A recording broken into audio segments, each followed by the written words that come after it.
another episode Now I know why everyone laughs at this stuff. of the Jumper Punch. How we going, guys? Great. Good. We have got two big guests. Big. First of all, we have Michael What's going on, guys? Sebastiani.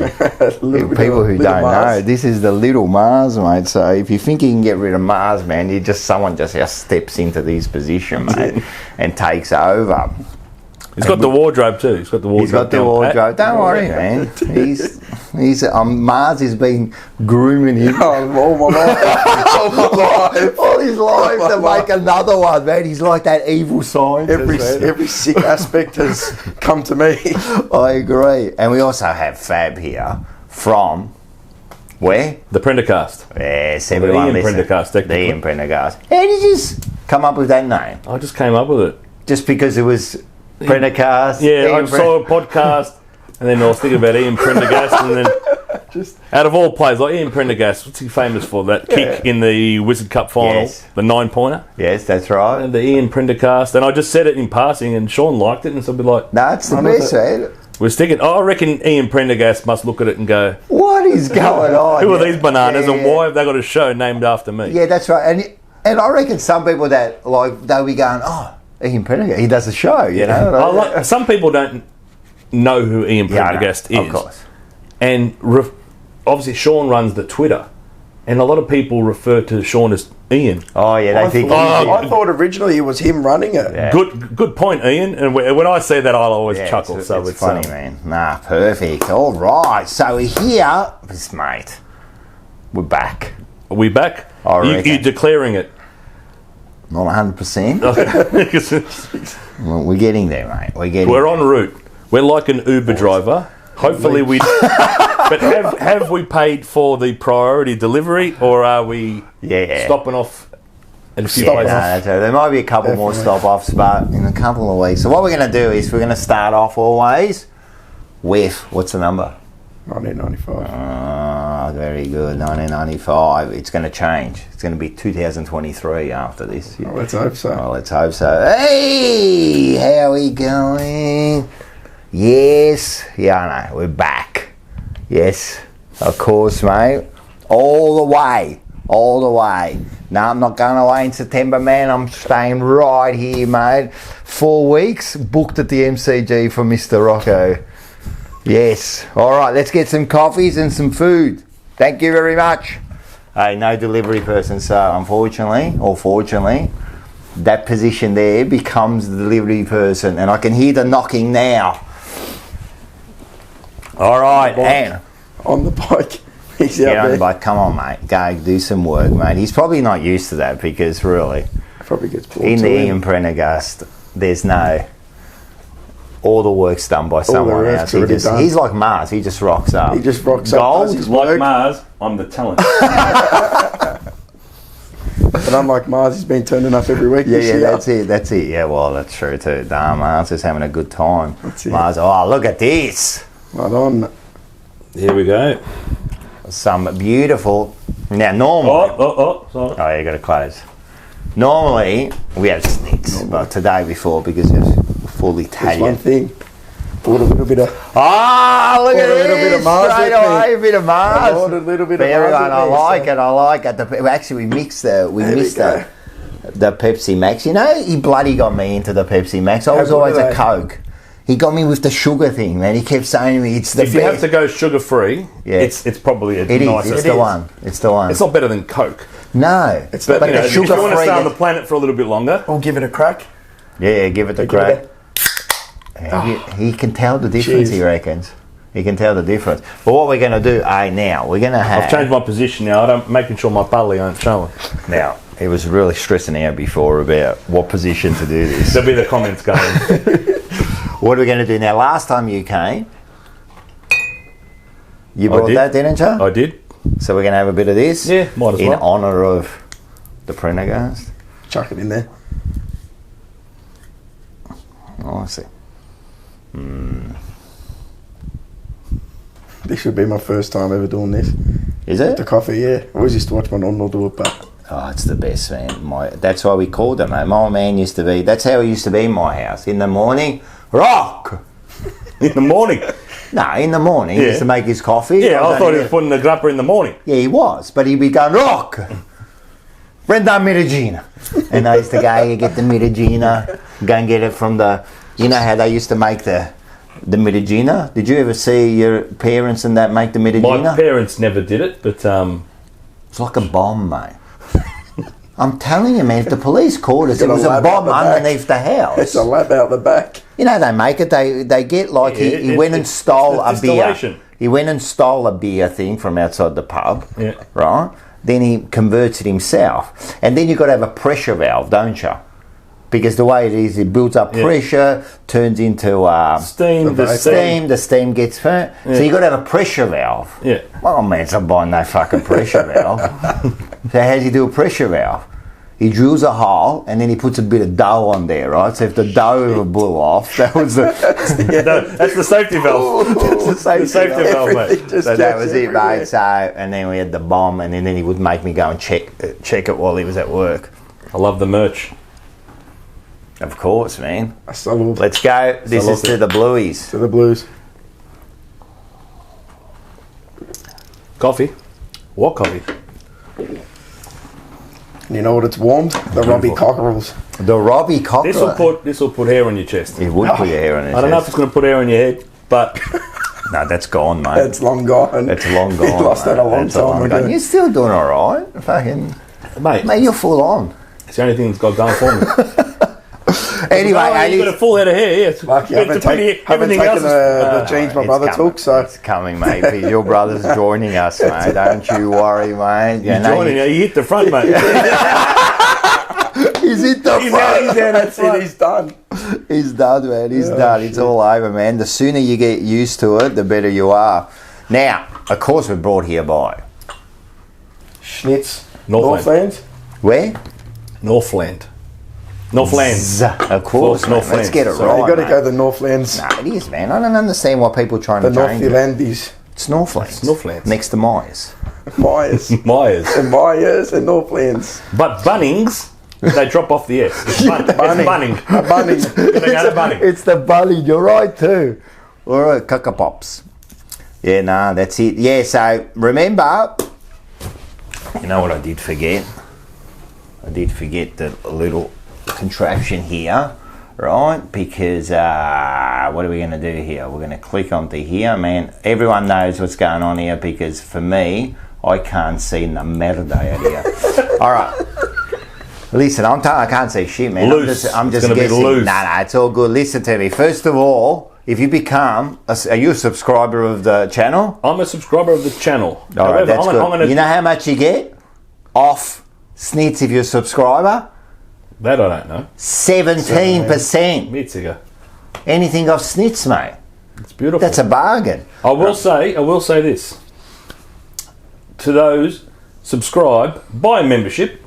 Yeah. But if, like me, you run into trouble because you go through a mobile, you got to do it on the desktop. You do. So for some reason... But you can do it on the phone, but got to get the desktop website. So you got to go to the website Correct. to do it. Correct. You can't do it just on the app. So don't use that as an excuse. Yeah, don't use that as an excuse. Hop But on just board. go to desktop and Go to just get desktop. it and you become a member. And if you do become a member, 25% off. You can't go wrong, mate. No. You go there and you get one of these straight away. Listen to me. You get one of these straight away. What is it? Basic Instinct. Who's the Basic Instinct? Probably Lockie Fogarty. He could be. He could be. We named Cunningham, I reckon, the Basic. He's like... Gets all the basics. Just a basic instinct, man. He just knows what's going on, mate. But when I see basic, I think of someone who you know your role. Yeah, that's it. Cunners is a bit better than that. Someone who just knows their role. Who's a role player. That's to me. That's sauce. Sauce could be. Could be. Could be. Could be changing this. Could be sauce. I feel like a bit of basic instinct at the moment because I don't know where Mikoshi is supposed to be. No. Well, we do the whole Basic Instinct. We know the Sharon Stone. What about this one? Plain and Simple. Who's that? Plain and simple. Mate, you want me to tell you? Lewis Young. No. Not the plain. No, Plain and The Simple. simple. No, it's Nick Newman. Just plain and simple, man. Just does his job. That's what he has to do. He's a gun. How good was he? Been playing yesterday? very well. And then we've got this one here. The Aussie. Who's the Aussie in the Ock. team? Who's the Ocker? Ooh, who is? It's probably Gov. Yeah. Oh, he's pretty Aussie. I always say it's Cripper. He's as Aussie as Yeah, they he's get, man. as Aussie as He's a they When I country think of Aussie footballers, I think of that backman from the Bulldogs. What's his name? Keith. Keith. Yeah. He's even Keith. Gets a you know what I cricket mean? ball kicked on him every with the week. name. And he looks like he would smell. I don't know why. He looks like he looks like he's sweating it up. Hardcore old love it. Keefy. I love it. And, Anyway, all right, cool. But, hey, listen. You... And there's nothing wrong with those three, but the status quo from Schnitz, amazing. Well, I was going to say, you got to go and get the Snuggets. The Schnuggets. It's not a schnitzel and it's not a nugget. It's a Schnugget. Schnugget. It's a schnugget. Now, Snugget. I just want to, I know people joking, but if you like I don't know what kind of person you are, but if you like lips and arseholes,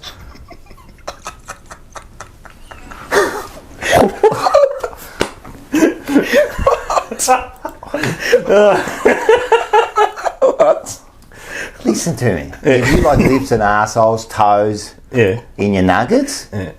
you go to the other place. You're going to continue the sentence. You can't just stop it if you like lips and It's all about, arseholes. it's all about timing, mate.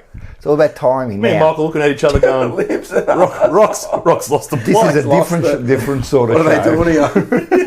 This is a different sort of show. Yes. So I was just saying, like that's it. Like if you like lips, assholes, toes, nails, bits of hair, A mate once had you go to the other fast foods. a mate once had a rat tail in his 4 and 20 This is pie what I'm saying. at high school. It was a Don't say full on. that. Rat tail. I'd say You that. don't get that at Snits. No. Handcrafted Snits, mate. Straight. So everyone get down there and you go and get full on. They're chicken. They're full on. They're like little cotelettes. Yeah. They're like little cotelettes, mate. And Nothing beats a chicken cotlet. so they're $7.50 for 6, but if you got your membership, 25% off. What's that?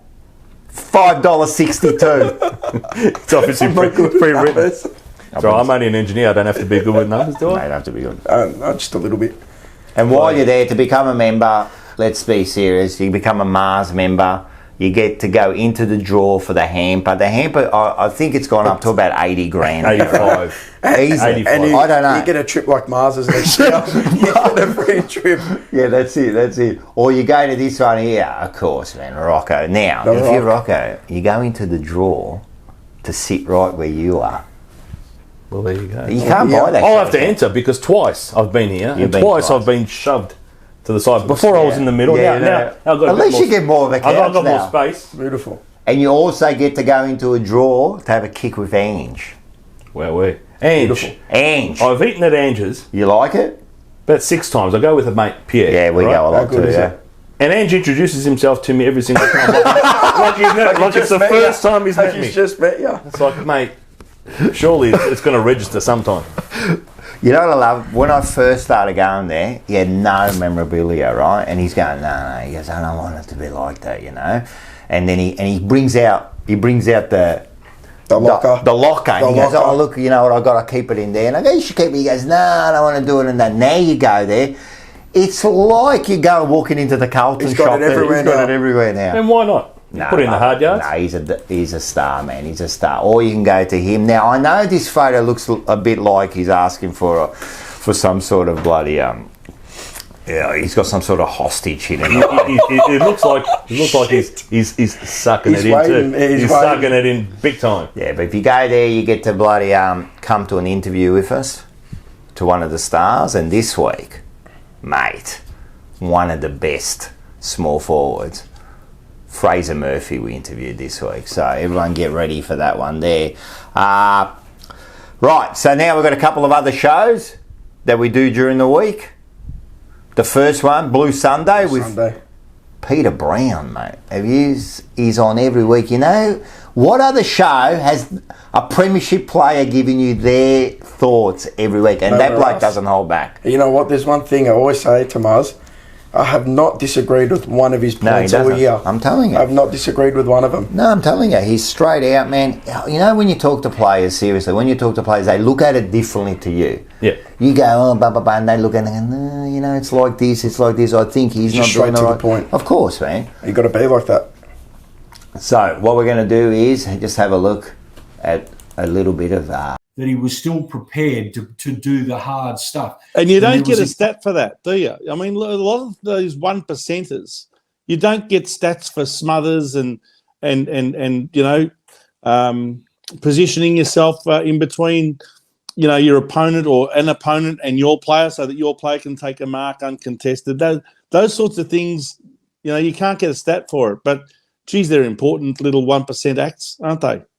Well, what I've been saying for a long, long time now, it's not your top 10 that are going to win you a premiership.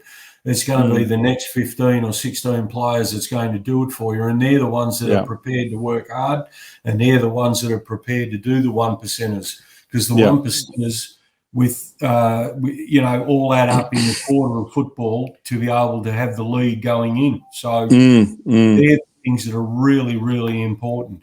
It's the shepherd, it's the smother, it's the and a skill of the game that's come into it of recent times. I don't know whether you've noticed it or not, you guys, but you know, the hand in at a strategic moment of the disposal or something like that, or knocking the ball out of an opponent's hand, or you know, creating that sort of opportunity is something that's coming into the game. Peter Brown. What a man. Straight to the point, mate. So make sure you catch that every Sunday. I loved everything about that. But, old mate Chens, if you go to the stats on the AFL website, you can go to, there's like an advance, or you make your own. Oh, yeah? The 1%ers. There is a 1%ers. It is a big stat. Yeah. It is a big stat. And honestly, and it probably not enough importance is placed. Oh, it's on that. And Jack, like sometimes we look at it and we'll go, oh, Jack's had a brilliant game. But the media, they don't watch every game. You can't watch 9 games of football, 4 quarters of each game. And you don't pick, you look at the stats and go, oh, Jack Silvani, 7 kicks, 4 tackles, 2 hit-outs. Yeah, and you're like, oh, yeah. But no, you don't see 100%, everything else. He's the epitome of that. Oh, I agree, man. I love him. And we'll talk about him shortly, but 100%, man. Those little things, man, they count, man. Like, makes a big difference. You watch the game and you go, man, that was like, how many times do you go, oh, that was his goal? Yeah. You know, it wasn't. It was his goal, man. Yeah. He deserves that goal, yeah. So, that's it, man. And the other show, which is the biggest hit of them all, hey? Forever Rivals. The 4 big clubs come together. Have you finally got a consensus on the arc, the natural arc? Saw an argument over the natural arc, so... Well, that's because of Manny. He's the Collingwood supporter. He's got no idea what's going on, though. The little Yoda. Yeah, he brings out the little Yoda. Yeah, well, you know, the natural arc. It's part of the kick. Yep. They give you your natural arc, so that's it. But let's have a look at it. So just quickly as well, Wayne made a good point in the comments as well. He said, why they're having a go at us, there should be an issue with the umpires. And that's the same, Rocco, as the, the ducking for free kicks and all that sort of stuff. Don't take it out on the players. If the umpires fall for it, then blame them. Hey, Quinny. Please. Quinny. Yeah, Mark. Quinn. Why now? Why now? Why the last 4 or 5 weeks you guys are winning? Well, what's going on? Why now? Hardwick's gone. Previous we're got putting a on substitute coach, and you're winning games. What's the reason for it? Is it because they're playing for what? Who? When? How? We're putting on. You won the game, and you refused to sing the song. No, I didn't refuse to sing the song. Well, you didn't want to sing it. I sat back and I enjoyed watching my son and everyone singing the song. There's nothing wrong with that. It's not in the spirit of the game. You know what's not in the spirit, Manny? Not buying a membership. That's not in the spirit. You know what's not in the spirit? Haven't been to a fucking Collingwood game for 2 years. Don't ever talk to me about what spirit is for Carlton, mate. I put in more into Carlton than you would ever put into your shit team. So just relax there about me sitting back, right, and watching my kids singing the song.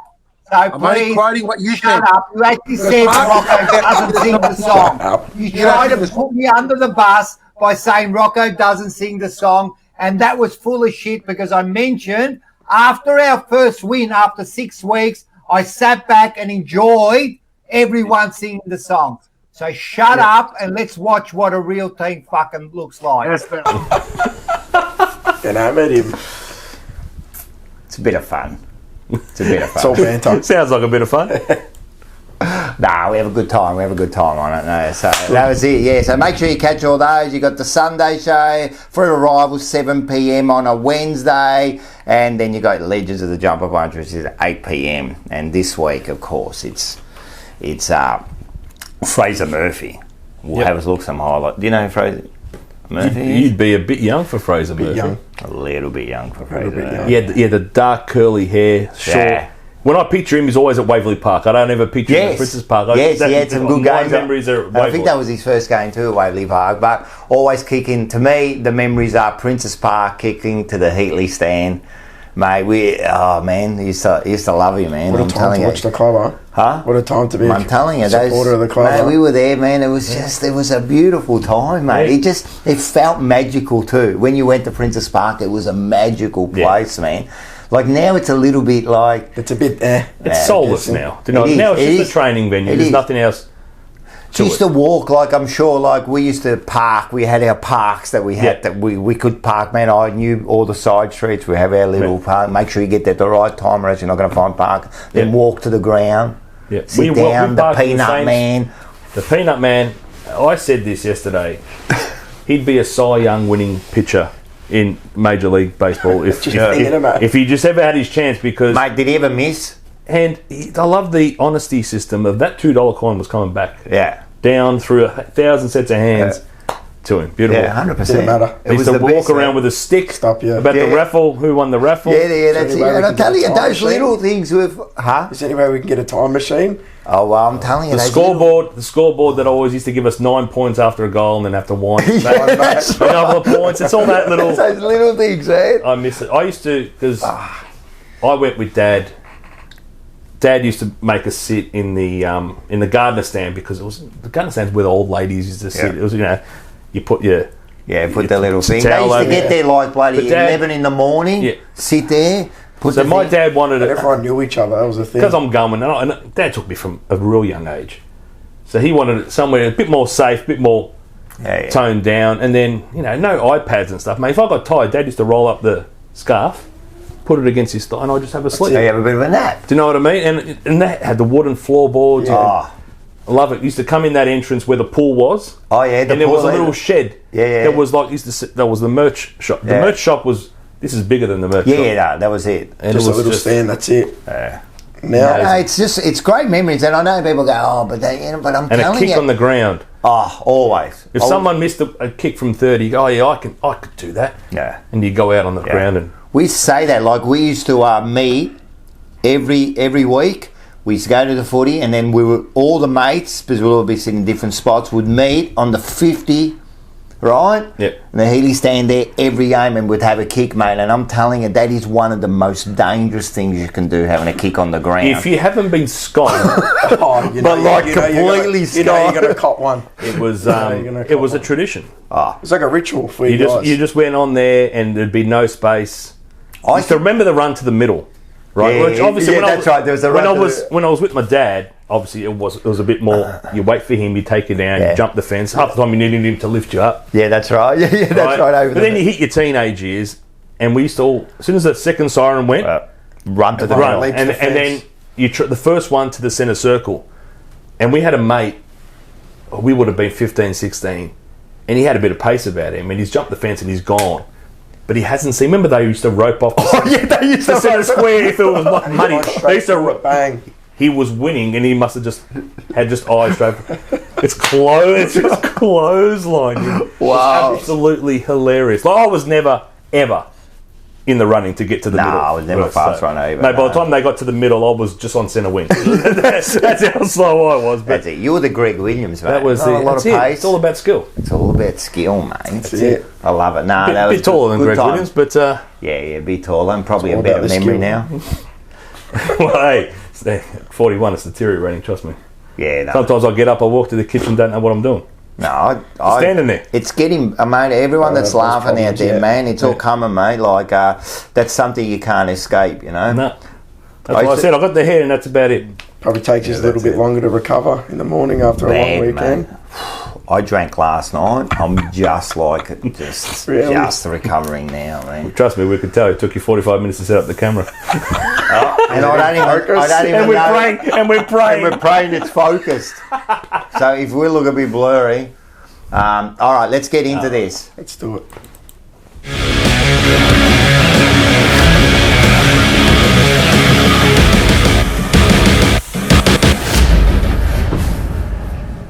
You missed it because you're supposed to go Rocco's rant straight after that. No good now. See, you stuffed everything up. We got the strike. All right, it's right. I'm going to be quick about this. We're like Sauce and Lewis Young. We've been thrusting. The last bit, right? Get you in there. Right. But you might even get BOG.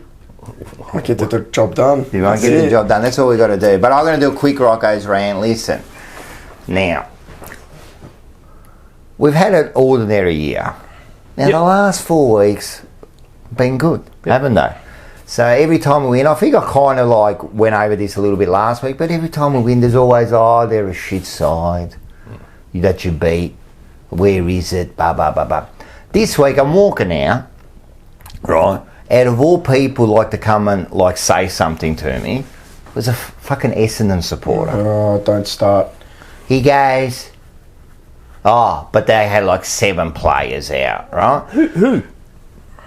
I'm going, mate, who the fuck are you like raining on my parade now? Like, we're just here talking, man. Like, and I'm sick of the bloody excuses, man. And the other one was, I never hear from these people, but all of a sudden I'm getting messages from Collingwood supporters during the week, right? Mates I haven't heard from mate. All of a sudden, where you going? When's the last time you beat a top 4 side? And this was before the Port Adelaide. And my message back to him was this week and in 2 weeks' time. So that's when we beat the thing. So all I want to say to people is, mate, you can make up as many excuses as you want. At the end of the day, we've done what we had to do, mate. Got to beat what's in front of you. Mate, and not only that, I don't care how many players they had out. If they had won, everyone would have turned around and gone, yeah, but they're second on the ladder. Did you really expect to win? We beat them by 10 goals, almost, and there's still an excuse. Hey, we had Harry Mackay went out in the first quarter, and that's worse than losing his place. Because we lost at mid-game, and we had to replace him with who? You know what the thing Paddy is? Dow. Like, that's not a like for like. No. You know what the thing is? It's 22 against the 22 on the oval with 4 sticks at either end. That's it. And I'm telling you, man. I agree, man, and I'm sick of these like priests coming up to me now and saying, you know what, but mate, just tell them to focus on their own side. 100%. Why are they focusing so much on us? It's irritating me about Essendon. You can understand they've done nothing for 2 decades, and everyone will point at Carlton. Mate, it was only 10 years ago we won a final, right? Only. But I'm saying, so Essendon, those mugs. Let's be honest. You'd expect that from... But Collingwood, you're having a ripping year, right? As much as it pains us to say. They're absolutely flying. What do you give a shit about us? I know. Well, on the other end of the spectrum. That's a good question. Why do they give a shit about us? They're in their heads, mate. A little bit worried, mate. A little bit worried. They know. So to all you people like sending me messages and that, go and get stuffed, mate. I'm telling you, man, I'm having a good time. We'll be back in 2 weeks. I just snorted. Go and get stuffed. Nah, you just can all go and get stuffed, man. I didn't want to use the other word, but I'm telling you, man, stop writing me messages and we'll suck out. When's the last time you bet a top 4? Fucking in 2 weeks' time, we're going to fucking smash the top 4, mate. Just wait and we'll come. It'll come. So there you go. So there's my little bit of a rant. And let's go straight, and this is what everyone's here for.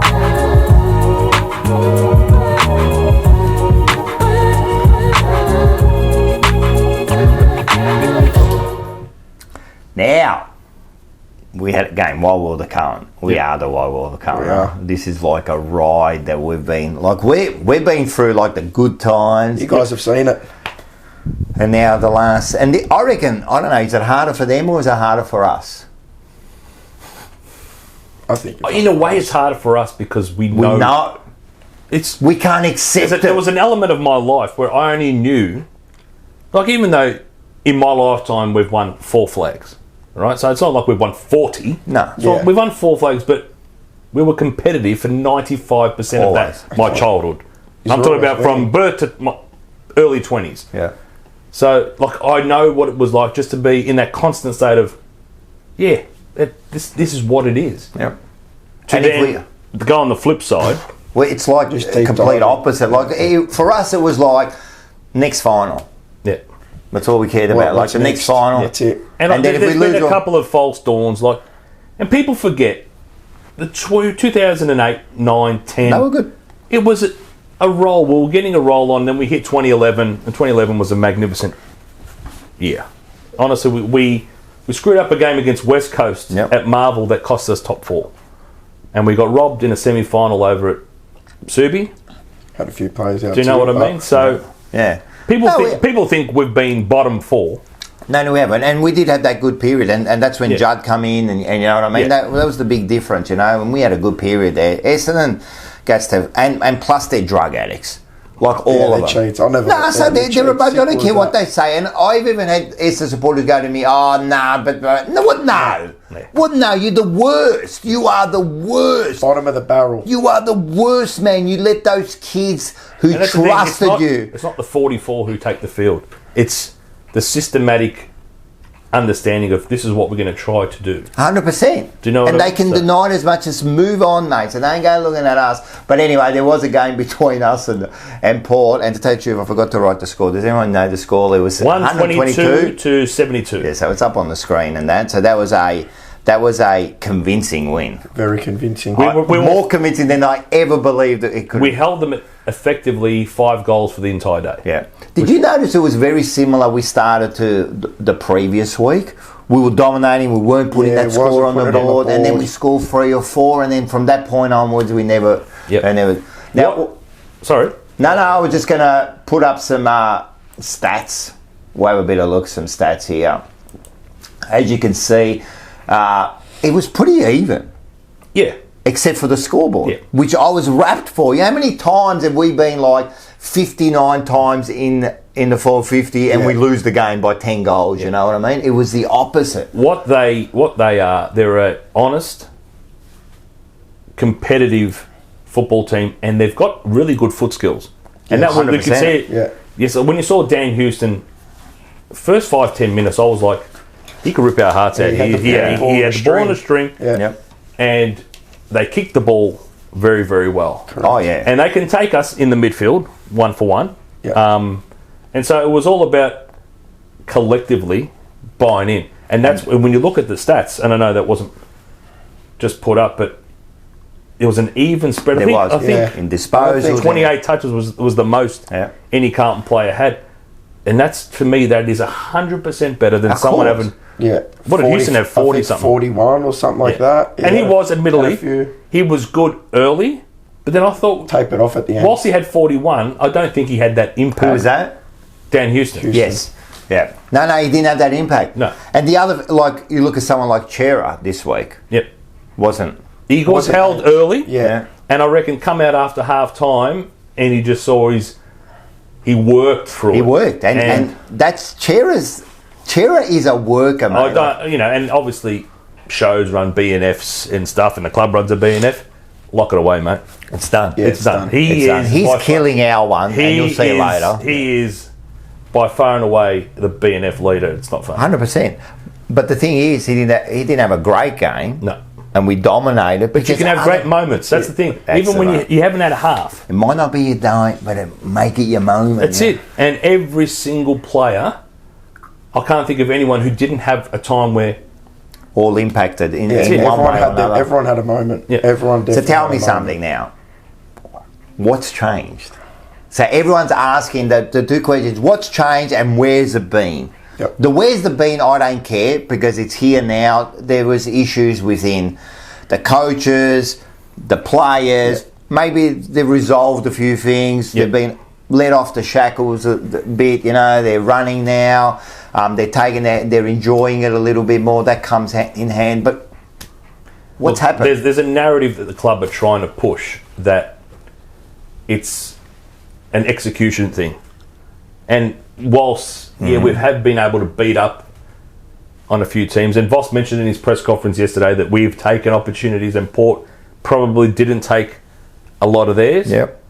I think that's too simple. I think there's been a clear and obvious shift in the way we move the ball. 100%. 100%. And anyone who wants to deny that and thinking it's a natural evolution of... No. There was a complete change. Even from 1 week, from that Essendon game to the next game, there was a mind shift, man. I'm telling you, because we weren't doing that. No.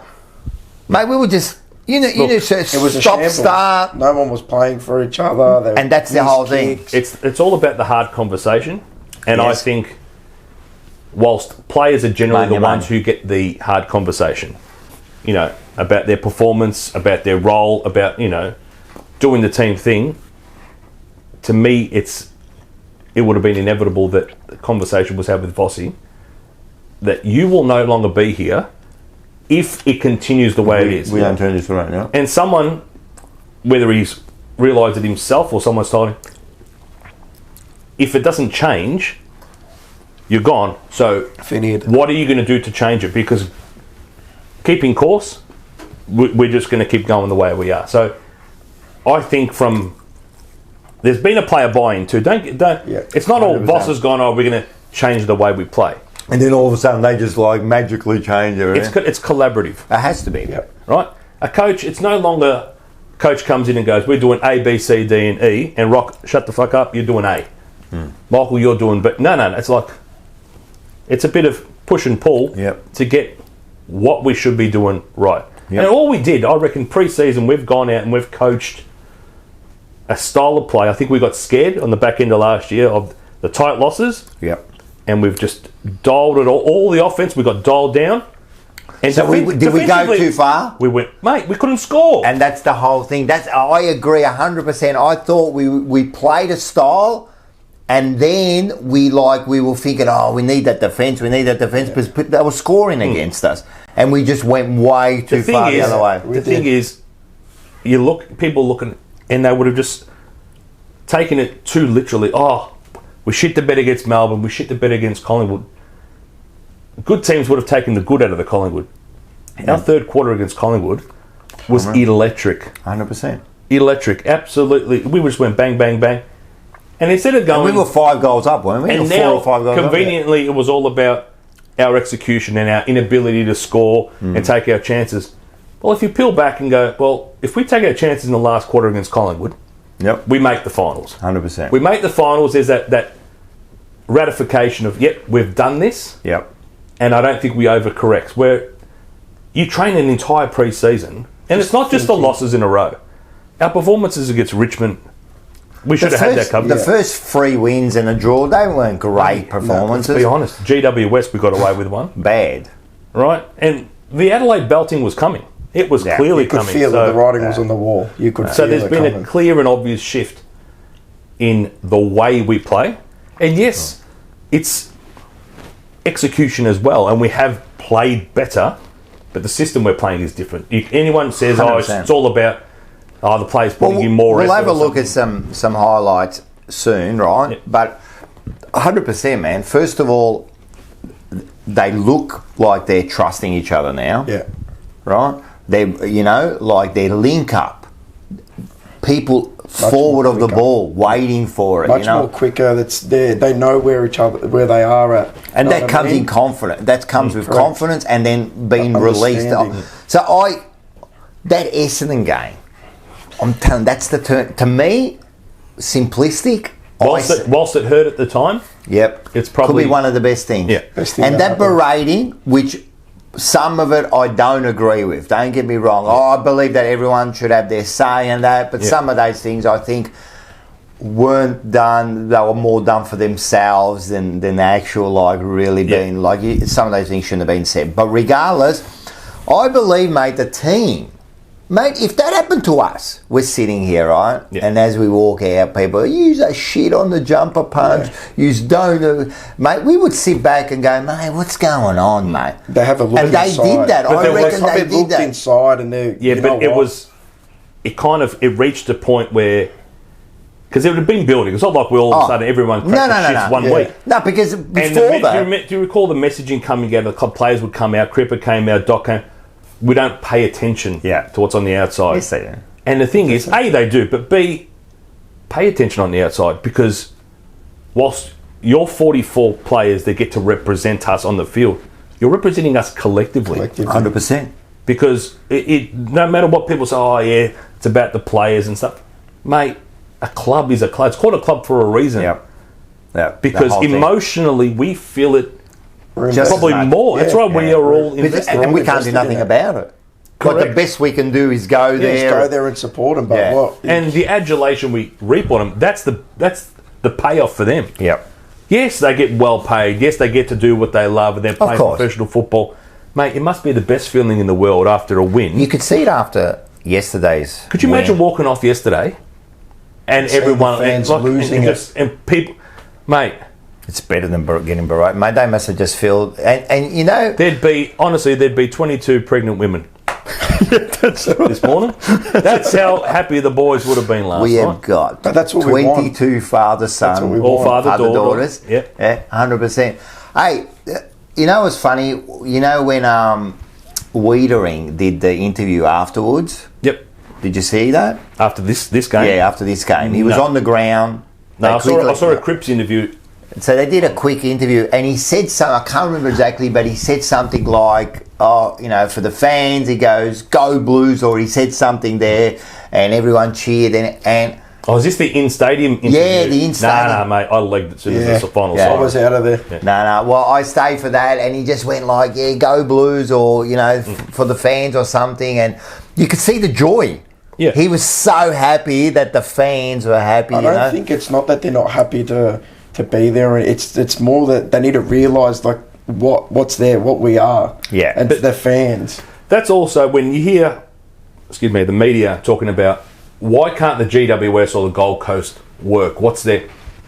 It's that investment. 100%. Correct. Generations of fans. Yeah, it's all about winning, and if you win, it starts to snowball for them. But in times when there's a lull, and every side's going to go through a lull. Look at Brisbane, the wheels dropped off, right? Yeah. But they caught back up. The AFL, no, Brisbane can't afford to be bad. Sydney can't afford to be bad. No, they're too big. Because there's not that investment 100%. in there. And we can in a way because we'll always be there. I hate Essendon like there's no tomorrow, but any other club, bar Collingwood, would not have survived what we've been through. Us having that 20 years of, and them going through the drug saga. Yeah. North Melbourne wouldn't be here. No, North Melbourne wouldn't be here. Bulldogs would not be here. 100%. Would have folded. 100%. You know what I mean?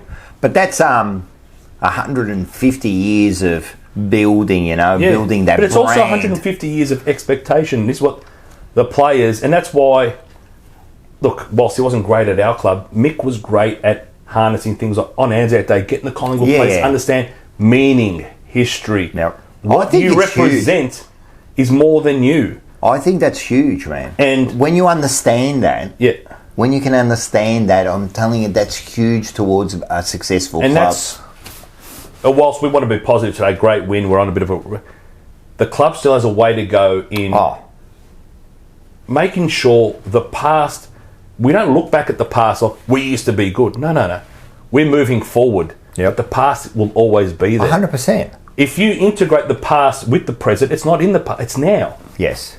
And we speak to a lot of players. Speak to Ange. Yep. The players are disconnected. 100%. And we're talking about premiership players. Yep, they do. Disconnected from the club. Yeah. Look, the club... They should be at the club constantly.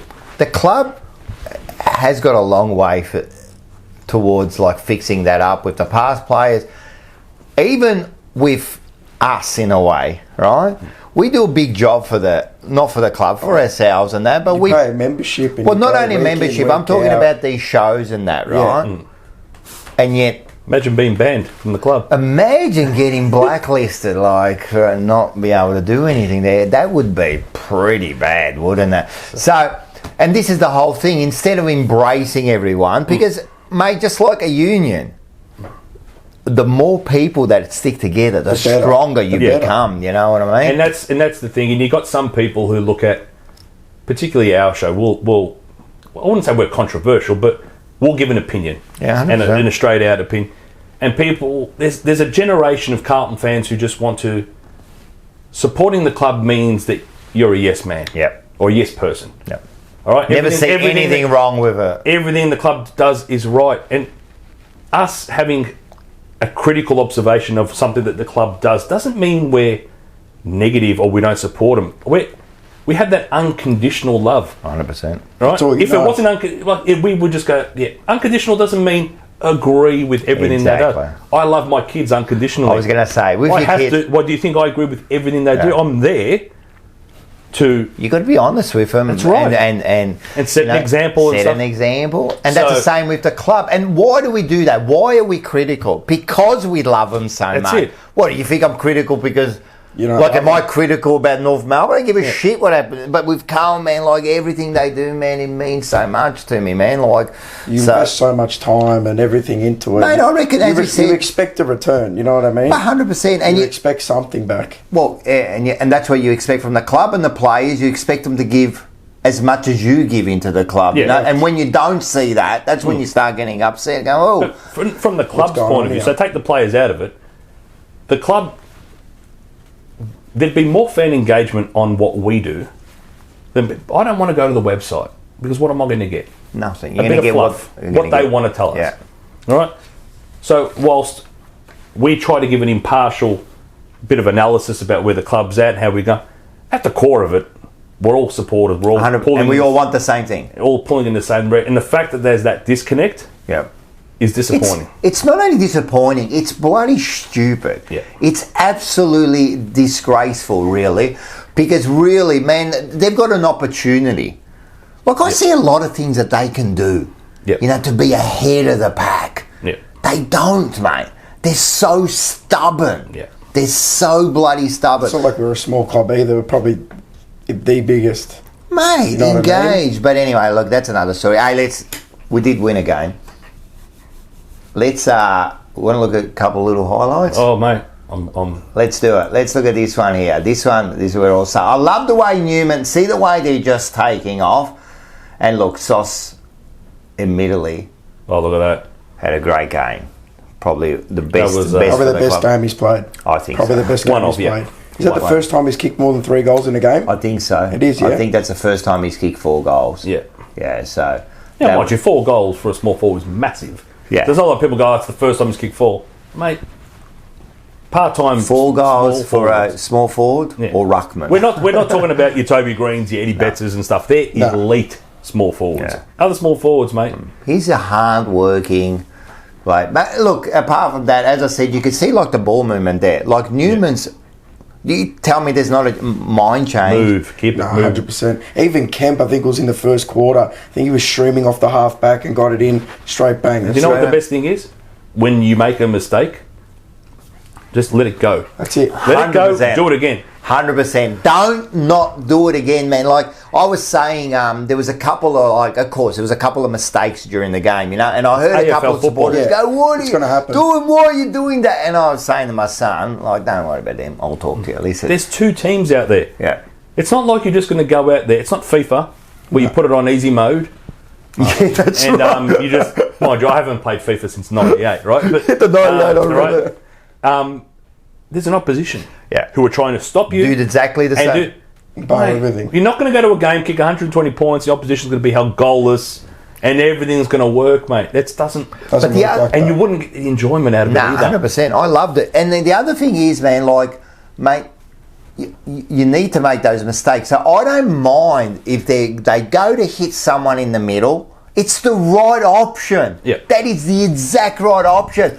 Okay, the kick wasn't executed properly. Yeah. Right? But that's the option. Yeah. Now, next time, I want you to take the same option. When you take the right option and you execute it poorly, acceptable. Fine, you can accept when you take the wrong option and execute it poorly, like what we were doing for so many weeks, we're playing a totally...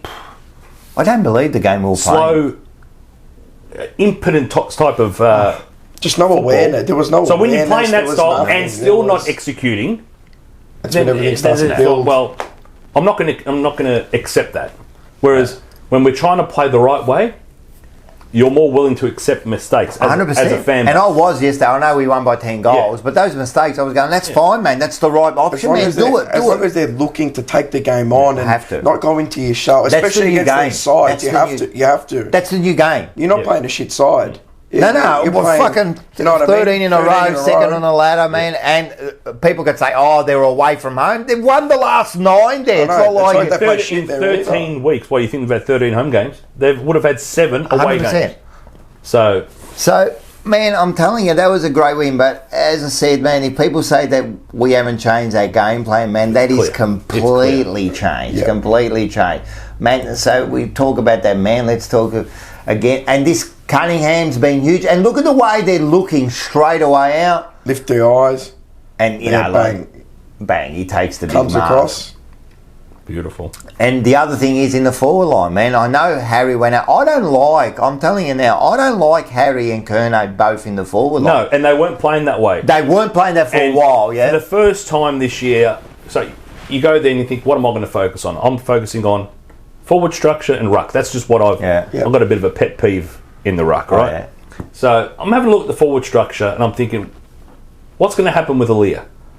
Yep. And whoever Aaliyah was drawn to early moved. 100%. All right? Now, we don't do it enough. When you've got Charlie Curnow, and he's on, we played Hawthorn a couple of weeks ago, and he was on some bubble was playing his third game, right? He probably ended up being a 4-time premiership player. But in Dundee at the moment, there's no bubble. Clear the forward line out. 100%. Clear the 50. Let him go to work on him. Do you know what he'd do? Mate. Oh, yeah. One-on-one against Charlie, man. There's not many that are going to stop him. So, and I saw that yesterday. I think they're moving Aaliyah. Yeah. And then when Harry goes down, I said to the bloke I was with, I said, I don't want Aaliyah to be just roaming, intercepting, because he's an okay defender. Yep. But if he gets the intercept, he's very good. He's very good, yeah. And Charlie sacrificed his game. He did. For the team. For the first 3 quarters. And the rest of them said, well, if he's going to do he's going to sacrifice, there's no Charlie, no Harry, we have to compete. And that's where you look at Jesse doesn't get 4 goals if the ball doesn't get to ground. 100%. Ball's getting to ground. Sauce is reading it off the back. It's 100%. Just everyone was buying in. And then also the kicks going into the 50. They were looking, not only clean, but they were looking for other people. Cunningham, they were looking. Even Walsh, I noticed Walsh compared to previous weeks, he looks cleaner, going through the middle. You know, that transition to the forward line, it's just so much cleaner there. And that's because of the help around him. Correct. It's given him now. But you don't allow defences to set up. No. So it's all about moving defences. Every sport, it's the same thing. Where there's a target and there's someone trying to stop you, soccer, there's a reason we move the ball. People go, you just kick the ball side. But no, we're trying to move blokes, and then as soon as someone's not paying half attention, you play through. Same with football. You want to move the defence and then... But when you're moving it slowly sideways, well, they'll just shuffle across. That's right. They got to be quick quick about it. Quick, mate, everyone hates it. And then it's that what is it? That manic kind of like confusion when the ball's moving, and then the defence and that's scrambling. And I was interviewing Wayne Arms, right? One of the pound for pound, one of the greatest footballers ever to play the game, and he said when he was playing in defence, the worst thing the thing that he hated was the ball getting quickly kicked into the forward line. Yep. Because he didn't know what was going on, you know? So, like times have changed, but really, it's the same game, mate. No matter what, it's still the same game. In any sport, the ability to set up or get yourself ready is your advantage. Yep. So moving it quickly and not allowing a defence to set up. Yeah. That's the advantage. And then once the ball hits the ground, if we don't mark it, it comes to ground, and our pressure has been off the chart. Well, that's the big one. The pressure's been off the chart. I also think, as much as we curse bloody Martin and that, him coming in the last 3 weeks, he's looked different. I said he doesn't look like he's going to get injured. Every other time he came in, he looked like he was just a step away from getting injured. Yeah. He doesn't look that. Martin is also, he's strong in the contest. He's something that Jesse, that Motlop and Durden, they haven't got yet. And you know what you're going to get with him from that first quarter. You know what you're going to get. Different. You know if he's going to be on or not. But you know, Fogarty's been huge too. Fogarty special. Now, Fogarty's the one. I'm not going to talk about Martin. I'm not going to talk about Cunningham because. I just don't want to talk about it because the minute I get emotionally invested, I'm just going to get shattered. So no. You haven't got that power. You got that, mate. Have you seen Bruce Almighty? Whatever it is. Bruce Almighty. That's right. The Fogs. I'll put my hand up and say, I thought I was a bit sceptical because I thought he's a bit slow. Yeah. But then there's players who can work through it. Now, obviously, he requires everyone else to be buying in. Of course. When we're chasing tail, he's going to look absolutely horrible. But he's come in and he's been fantastic. He's been good. That's the one thing. I think his pressure and his tackling yesterday. Me and Paul was saying, mate, he did two or three. He laid a tackle on one of the 50.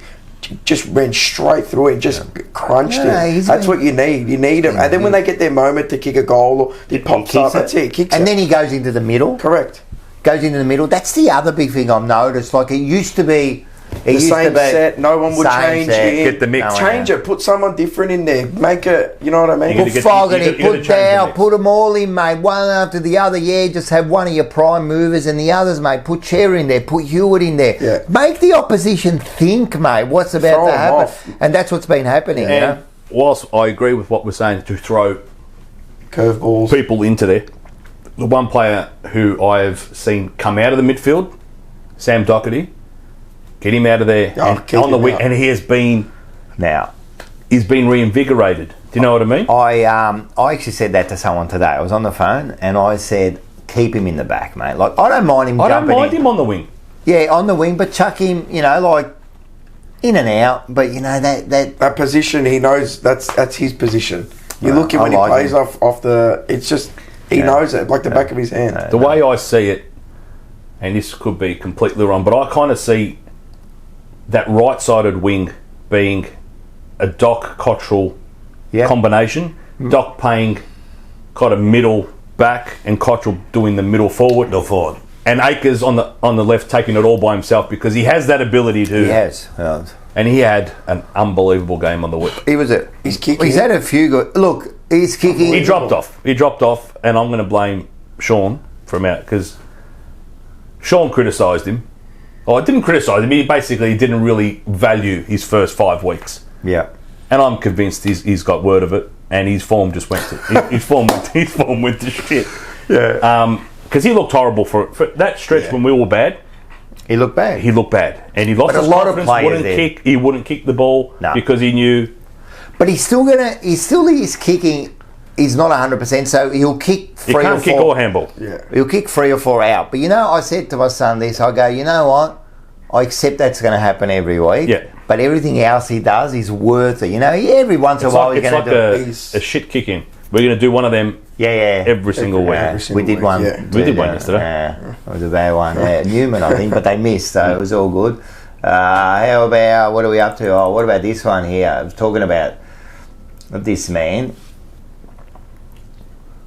Now, first of all, Cunningham is so clean, isn't he? Very quick, clean. Front and centre, clean. He brings this different dimension to the, when you talk to non-Carlton supporters and they're like, the initial assessment is always like, but who are you missing? And you mentioned Dave Cunningham, and then they're like, who? Yeah. And you're like, because he's been out for 2 years, everyone's just forgotten about him. But and it's like, mate, if this guy could get his body right, he's not a superstar. Just come in and this guy is pivotal to play that role because we've got no one else. That different dimension. I'm telling you, it's like just him, Fogarty, and all that. It brought this different dimension. Yeah, I know. Nah, you'll be right, man. I'm telling you, they look good. They look good. They just, as you said, just let them do what they're doing. But they look good. They look good. Like this stuff here, like you see, he takes him on the handball ahead of them, and then you got the fall, and then look, I had to stop it there because of copyright, right? But you see, then Motlop kicks the goal. You know what I mean? But Motlop did that 3 or 4 times, and we'll see another one. But he's not flat-footed. See the delivery. So Cunningham's coming down. He's central right, so he's coming down the tram line. And instead of just kicking it straight, of which the defenders are seeing, you're cutting across. 100%. So let's have a look at that. Right, and that's. So first of all, like taking them on, right, handballing, and watch this Kicks now. it across. Right. It makes the defender have to work. Like 100%. Copyright. Instead of kicking it. Instead No, of kicking it it's to the all right. As long as you defenders. don't go fucking more than 10 seconds, or else they're right on you. Because you wouldn't want to like Have you got the call? Have you from the copyright? Yeah. Man, I get copyrighted nearly every week, mate. What is it? Is it an email or is it a? No, they just take down the video.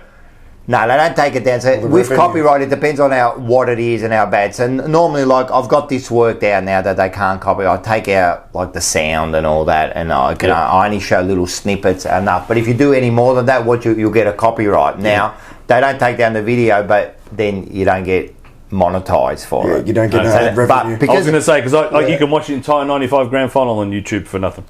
Yeah, so, you can watch it, but you can't put it on your channel. Yeah. So even that, with the 95, there's certain stuff you can show, and then you show one mark, and that you can't show that one. You know what I mean? So it's real weird. So everything, it's real weird, this copyright. But anyway, don't worry, we're wogs, mate. I'll always work out a way, shifty. How about this one here?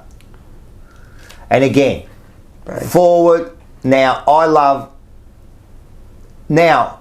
Motlop, right, front and centre, running towards the pack. I've always said, man, like I've spoken to the small, I've spoken to Marku, we spoke to bloody Fraser Murphy, man, they all say the same thing, man, you have to run at pace. Not sitting there like this. You can't be flat-footed. Yeah. Run at pace towards the pack, and then if you're working correctly with the big man... just drop And the thing is, conversely, defenders can't run at pace. They don't know what you're going to do. When you're arriving at...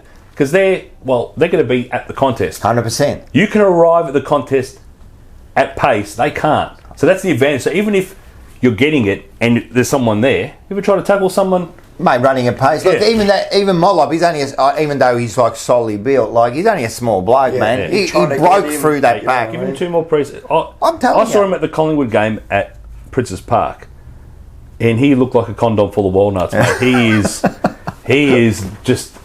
He had muscle on muscle, plus he had the tan as well, mate. He looked like a little clubber lang. I agree. Give him another couple pre-seasons, learn the game a bit more, because it is an art being that small forward. I've got no worries about where he's going. He may not be our best 18 right now. 100%, and I've said that about him. Paul, we were sitting there sorry to cut you off, we were sitting there next to him in the first quarter, and I'm like, he looks lost.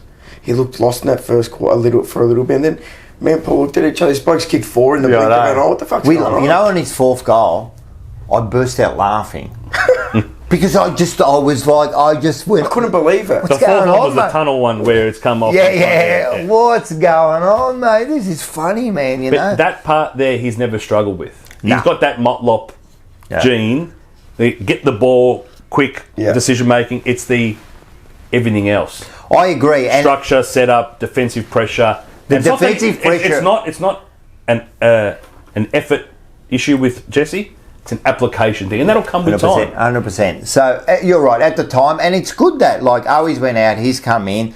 Man, I want to see some pressure coming from underneath with these small forwards. That's what you need. 100%. You need that in every position. You need players pushing other players out, or else everyone gets too comfortable. And again, look at this forward running.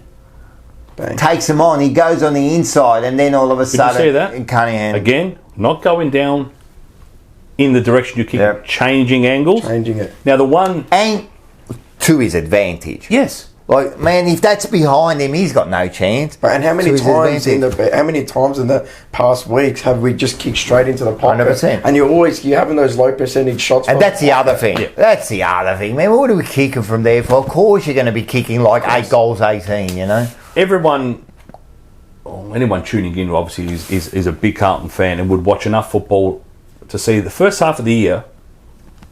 We're a decent stoppage team. Even if we don't dominate the runs, we generally get enough ball. That's one of our strengths, of course. And we get the ball. Now, first X amount of weeks.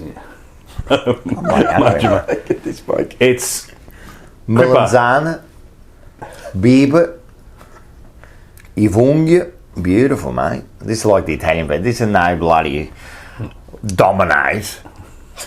I actually had Domino's last night. Like the Italian bakery up the road. You love it. Mate. Edward Street? On Edward Street, yeah. The little Italian, they got all the little sweets. The classic and that. rustica. You know what he did? I'll tell you the story. Like, I bought some other things and it had like $6 on there. I'm going to have a canola. Have a canola. And it had like $6 on there. And he goes, oh, $9. And I go, nah, man, you looked at it upside down. And he laughed. And I go, I wouldn't expect anything more from an Italian, you know. And he goes, oh. And I go, mate, I'm Italian, I can say. And then there was a redneck there next to me. And he goes, I wouldn't take that. I go, mate, easy, mate. Just go and eat your fucking Vegemite sandwiches there. Don't worry about it. Don't worry about SPC. Don't worry about what we do here. Anyway, what were we going on about? Let's have a look at another. Do you remember? Oh, so... Scusa. We would always get the ball. Cripper would handball it back to whoever. Chera. Handball to backwards to Doherty. He'd be coming off the back of the square. And now I'm thinking, every time we get the ball, we're going backwards. We started exiting the front of the contest. From the front of the contest, yes. Mate. How much of a big difference it is. Anyone watching these games can see that there is a clear and obvious shift. There has to be. Even in that. Mate, even in just that one, and that happened numerous times, mate. Yeah. Not only were they taking on and just trying to get that little bit of a break, but the other thing is, see that play that I don't know, I can't even remember. Akers handball to release. It's just see how much. So I don't know who the player was. I can't even remember who the player was that was forward of him, right? But why is he there? Because now he has trust, right? Normally he would either get sucked into the contest, but he's actually running forward, and that shows how much confidence you've got to have trust in your teammates' ability to win the ball. 100%. Right, and then there's that. You don't want to get to the point where you what's called the term downhill skiing, where you're like rock will yeah. and I'll get the goal. No, you got to go. Sum it up. Well, Rock's in the best position to win this. I can go. Take the initiative. Do you know what I mean? Whereas me thinking Rock's a bubble, I've got to stay here. It's not helping anybody. 100%. And then if you do get it, then the player in front, he's not there. Where you're handballing it to, like just the understanding. And then you're just you're in contest. And then you end up with stats like, oh, Carlton won the clearances. To where? To what? Yeah, that's right. I love look, I know it's a bit of a pet peeve, and I can't believe I'm going to criticise a bloke who wasn't even playing, but it comes back to even stats are deceiving. When we got Pitnet was leading hitouts to advantage. To who? Yeah, I know, that's right. And what constitutes advantage? Now I looked it up. It means hitting it to a teammate. Whether that leads to a clearance or leads to a tackle or something, nothing. As long as they hit it there. Yeah. So that's there's no point hitting it to your feet and Hewitt's there or Cripps is there and then they get tackled. To me, that's not an advantage. It's hit outs that lead to the next play, an exit. Yeah, I reckon that's where it should be. If it doesn't exit the ball, then that's it. It's not a clearance. You know what I mean? But what do we got here? Oh, and then this bloke here's been playing his role too. Yeah. Cottrell, you know what I mean? What did he kick 2 yesterday? He kicked 2 goals. He's important for work rate. I think I agree. He covered more ground yesterday than any other player. And he normally does. If you look at his stats, he does a lot of Ks. He's always in and around it, even though he may not show, but he'd be there. You know what I mean? It just gives that. I love it. I love it, man. I'm telling you. And you know what? Peter Brown spoke about this before. He said bottom 15 who are going to win you the premiership. And who are we talking about? We're talking about Jesse. We're talking about Sauce. Yep. Even though in supporters' eyes he's at number one, right? I'm saying, but in we're talking about Sauce. We're talking about Fogarty. We're talking about Cottrell. Kemp. Right? We're talking about Kemp, Akers. That's who we need to be talking about. Yeah. Because I know. You know what? I know what Chera's going to do. You know Curno's the best forward in the league. That's right. You know what you're going to get from him. Right. So they're really working for each other. You know what I mean? So. Oh, again, like Sauce in the right position, man. Yeah. I love how he's guided it. Yeah. He's asking. You go. Left. Nah, he had a great game. I was so happy for him, man. You know what I do want to give a special mention to is Kemp. I think he's been very good. When we were over in England for that, I was saying to Paul and Mars, just let him, just leave him, let him play. Please, just let him play. He's going to kill himself one day. He flies for stuff he's got no right to fly for. Yeah. Takes some good marks, man. Like, I love him. I think him coming in, Cincotta coming in, been huge for us. You know what I mean? And he's a mark first player. His first option is I want to mark this and not just go punch it. Right, which is important. Yeah, very important. Now, read what you want into the dust up between Weeders and Youngie, but it's a better looking. 100%. Back line at the moment. And the best thing is, when in doubt, Lewis Young's come in, done rolls. Yeah. And that's what we want. Yeah. You need it. And Lewis Young doesn't have that ability. He's a great mark, but then the worst thing is when players like him mark the ball, then they've got to do something with it. That's right. And everything was breaking down. So No, he's been, as I said, you're right, man. It's a much better, even though our defence has been holding up, I think it's a much better looking defence now. Oh, yeah. Much more. Boyd adds to that too. And Boyd, he's the other one. Boyd has been so good, man. I'm telling you. Like, before he got injured last year, he was looking good. Yeah. He was looking good, and then, you know what I mean? Again, And Gov, Doc, everyone. From Marlon, again, look at this. Look, first thing. Looked inside, and hit. That's a tough kick. You have to hit him. And then Chera is... And then the copyright. And the copyright. I think Jesse kicks a goal. So far, copyright's been best on ground. They're the best. They're the best. Sometimes you do like a 1 second copyright. They'll pick 1 second, and then the whole video. Yeah, they take all the money. Everything. Like they need the whole $3. Like they need it. the whole $3. The whole canola. What do you think you make out of these things? Eh? If you play it long enough, all of a sudden the pizza starts leaving the plate. It's not there. Someone comes in and takes the pizza. That's it. But the bit I showed there, Marlon, first thing he did, looked in the mirror, and I talk about that kick. Take that kick. He had to hit it. Now, everything. If he misses that, so be it. You know what I mean? But that's the right kick, because look what it led to. It led to a goal. And how many times have we screamed that out this year? 100%. Look, change it up. Just change it fucking up. I still reckon there was a couple of times there, right, where they were still kicking to that left-hand bloody pocket there. And I kept saying, like, because I noticed at the end of every quarter, they look spent, Carlton. Like, they really put everything in that first 20 minutes.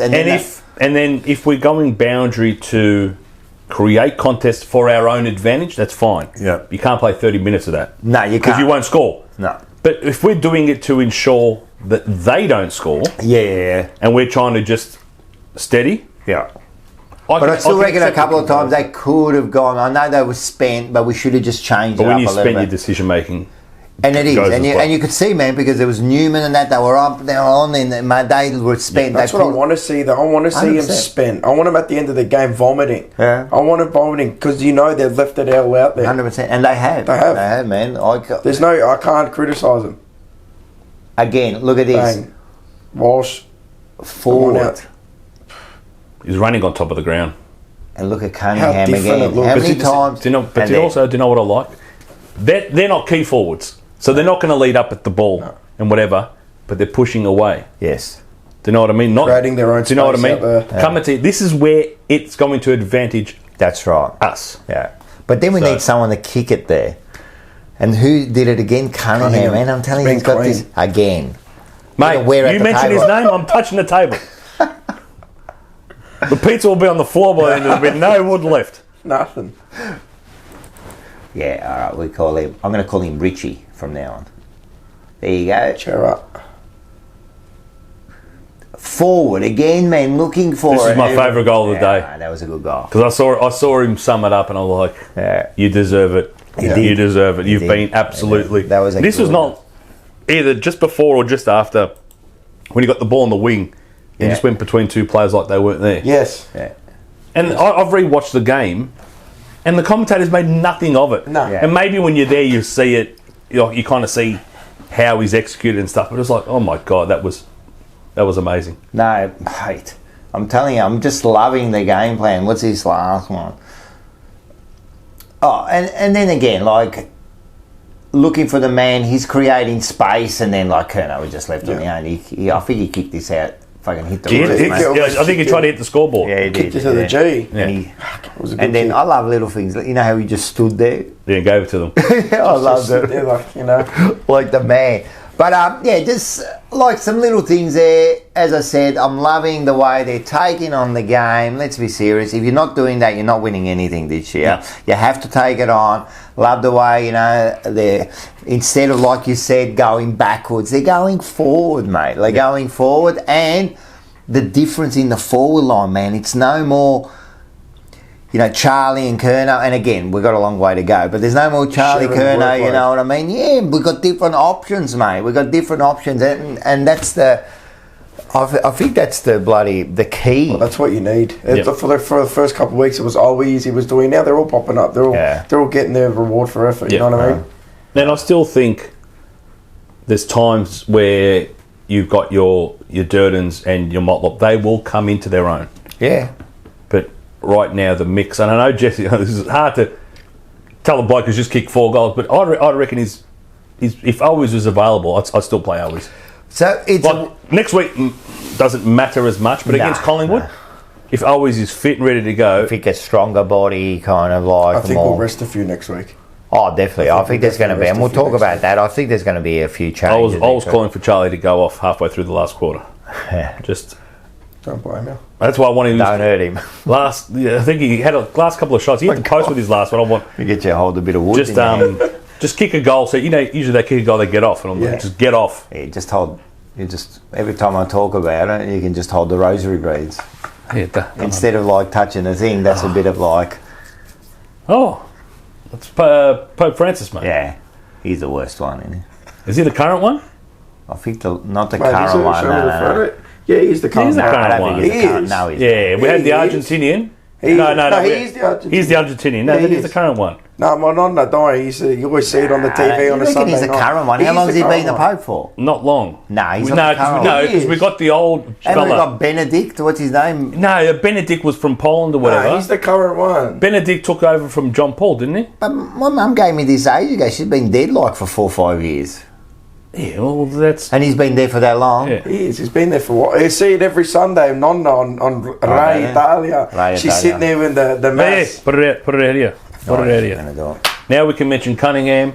That's it. He's Martin. Protects everyone, mate. The Malocchia, mate, on everyone. Yeah, listen, man, like, as I said this last week, that there's still... a long way to go. Yeah, and if people think now, like this is it. No, at the end of the year, I still believe there's coaches to be changed, and I'm not talking senior. I'm talking. You got to be looking at assistants. You got to be looking at the board. You got to be looking at player changes. Director of football. You got to be looking at players. There has to be, because if you don't think you need to change to get to next level, that's what the off season is. It's you evaluate and you improve where you need to improve. Now, but we're going in the right direction. You could have a good season, and that doesn't mean you continue. I'll use Arsenal as an example. They had a great season this year.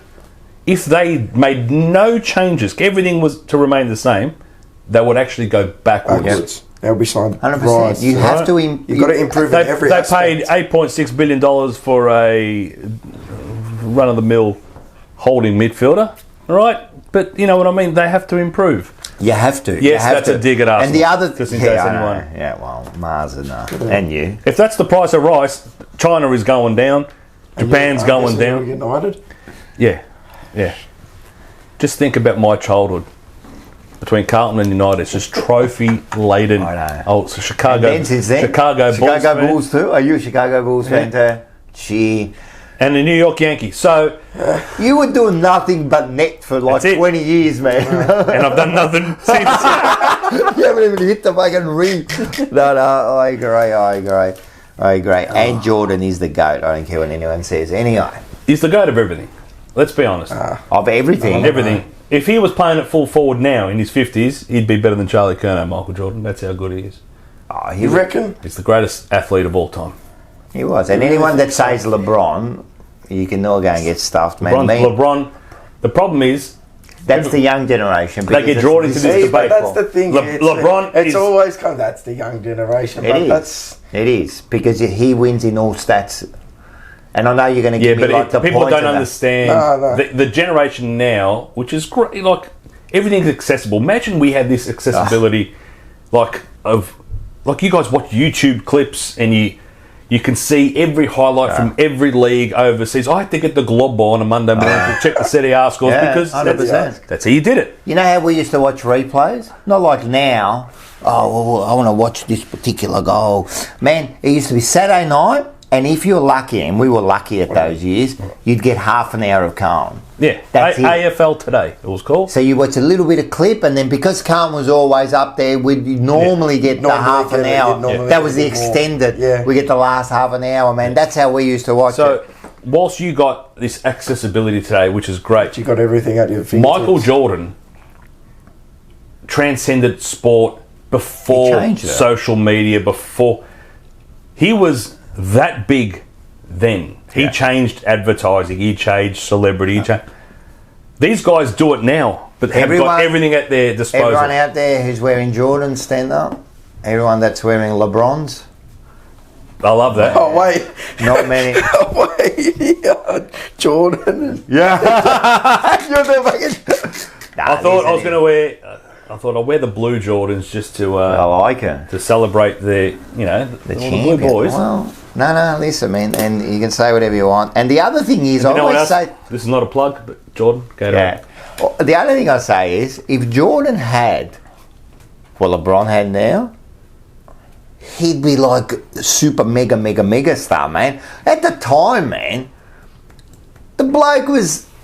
He took 2 years off to play baseball, he had 2 years, but he didn't have like 5,000 trainers looking at his every single move, his diet, and that. Imagine he had that sort of bloody. How big would he have been now?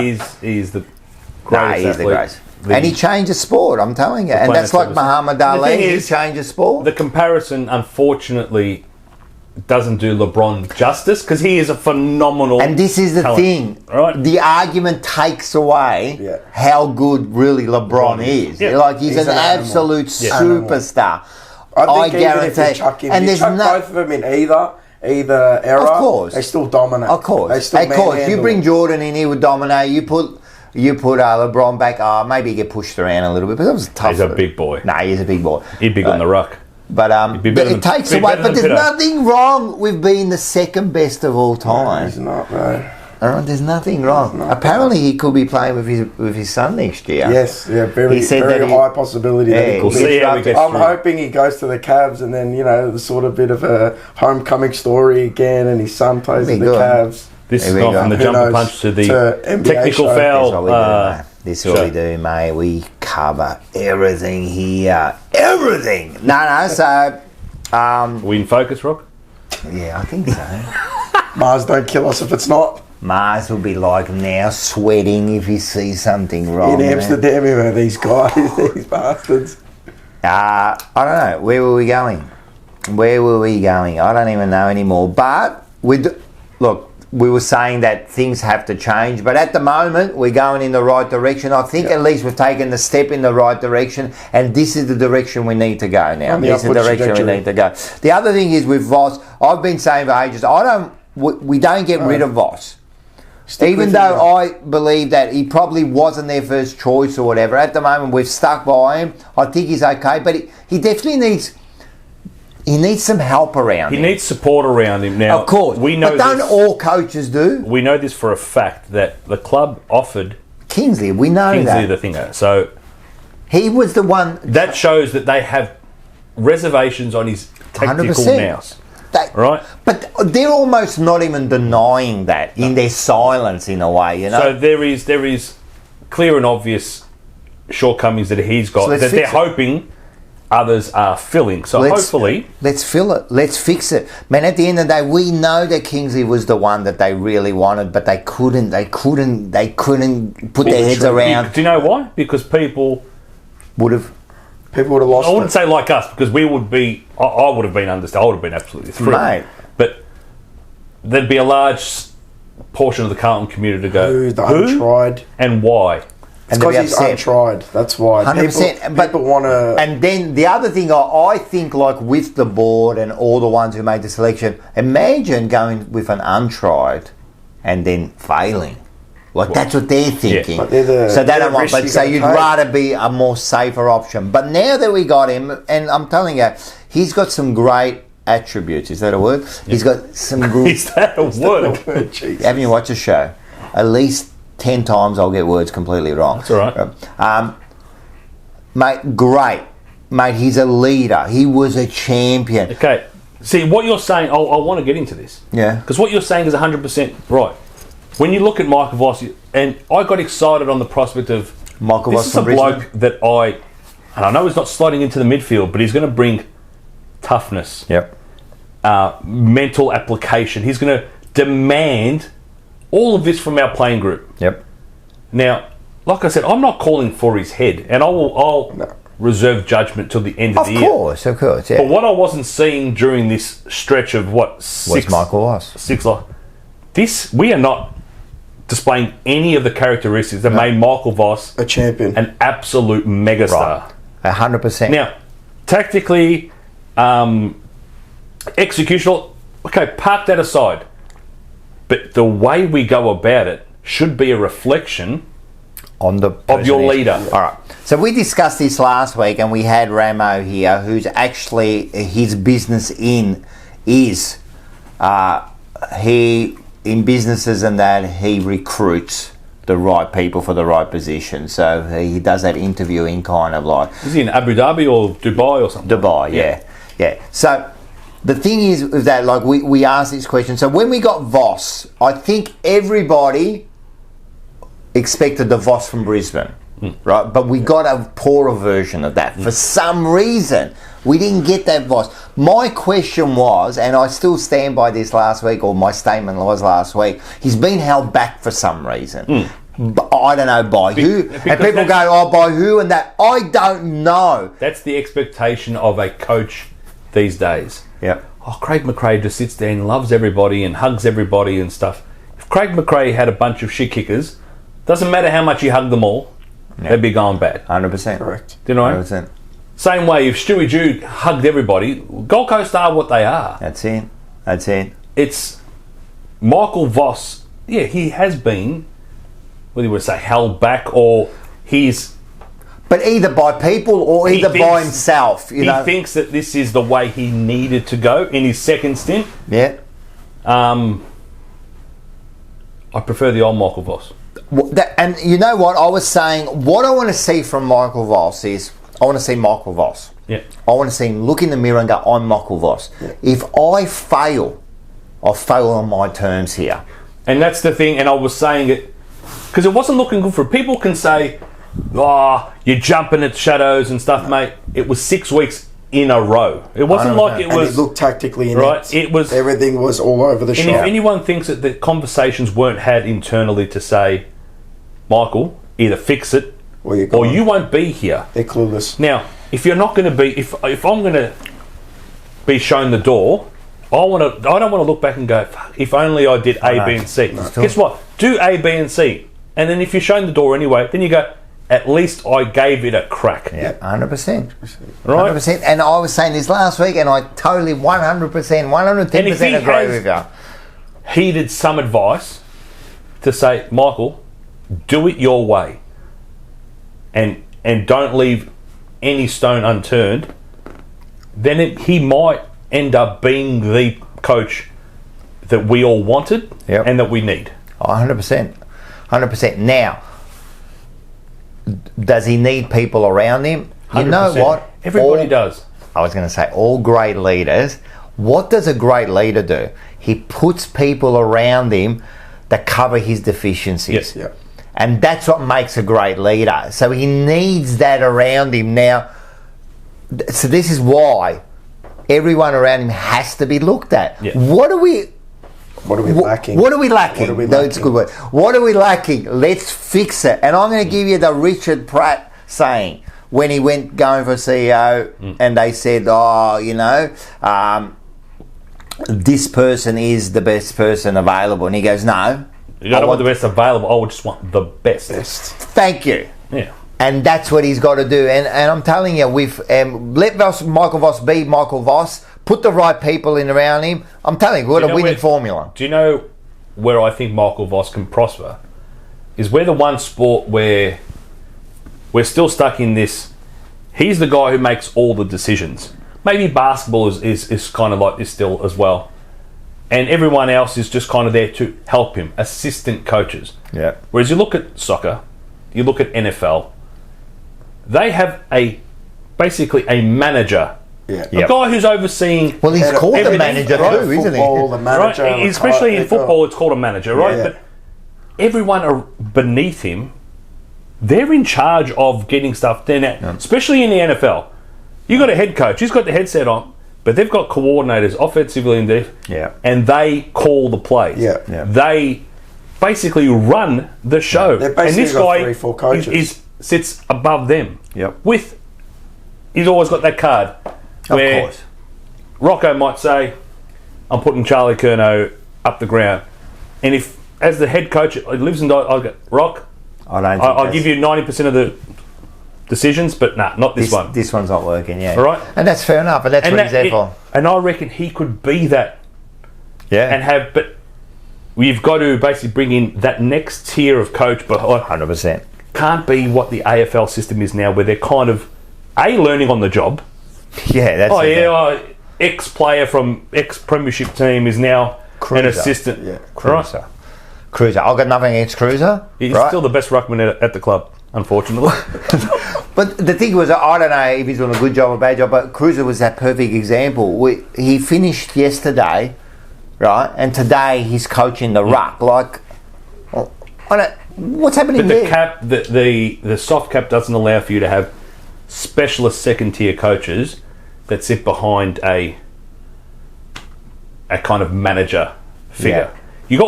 You've got a senior assistant coach, and that's where your Kingsleys and all that.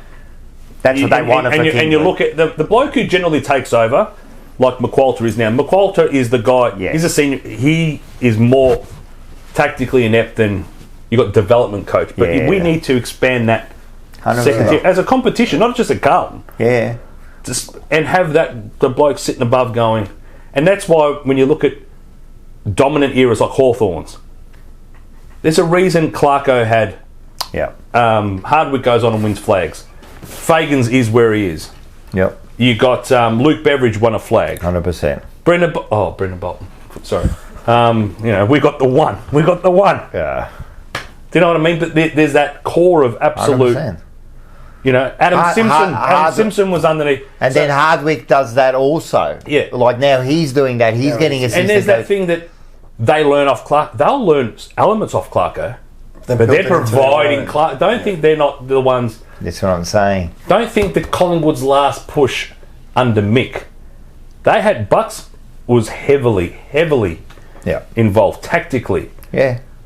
Parkin in his last years, Wayne Britton was heavily involved.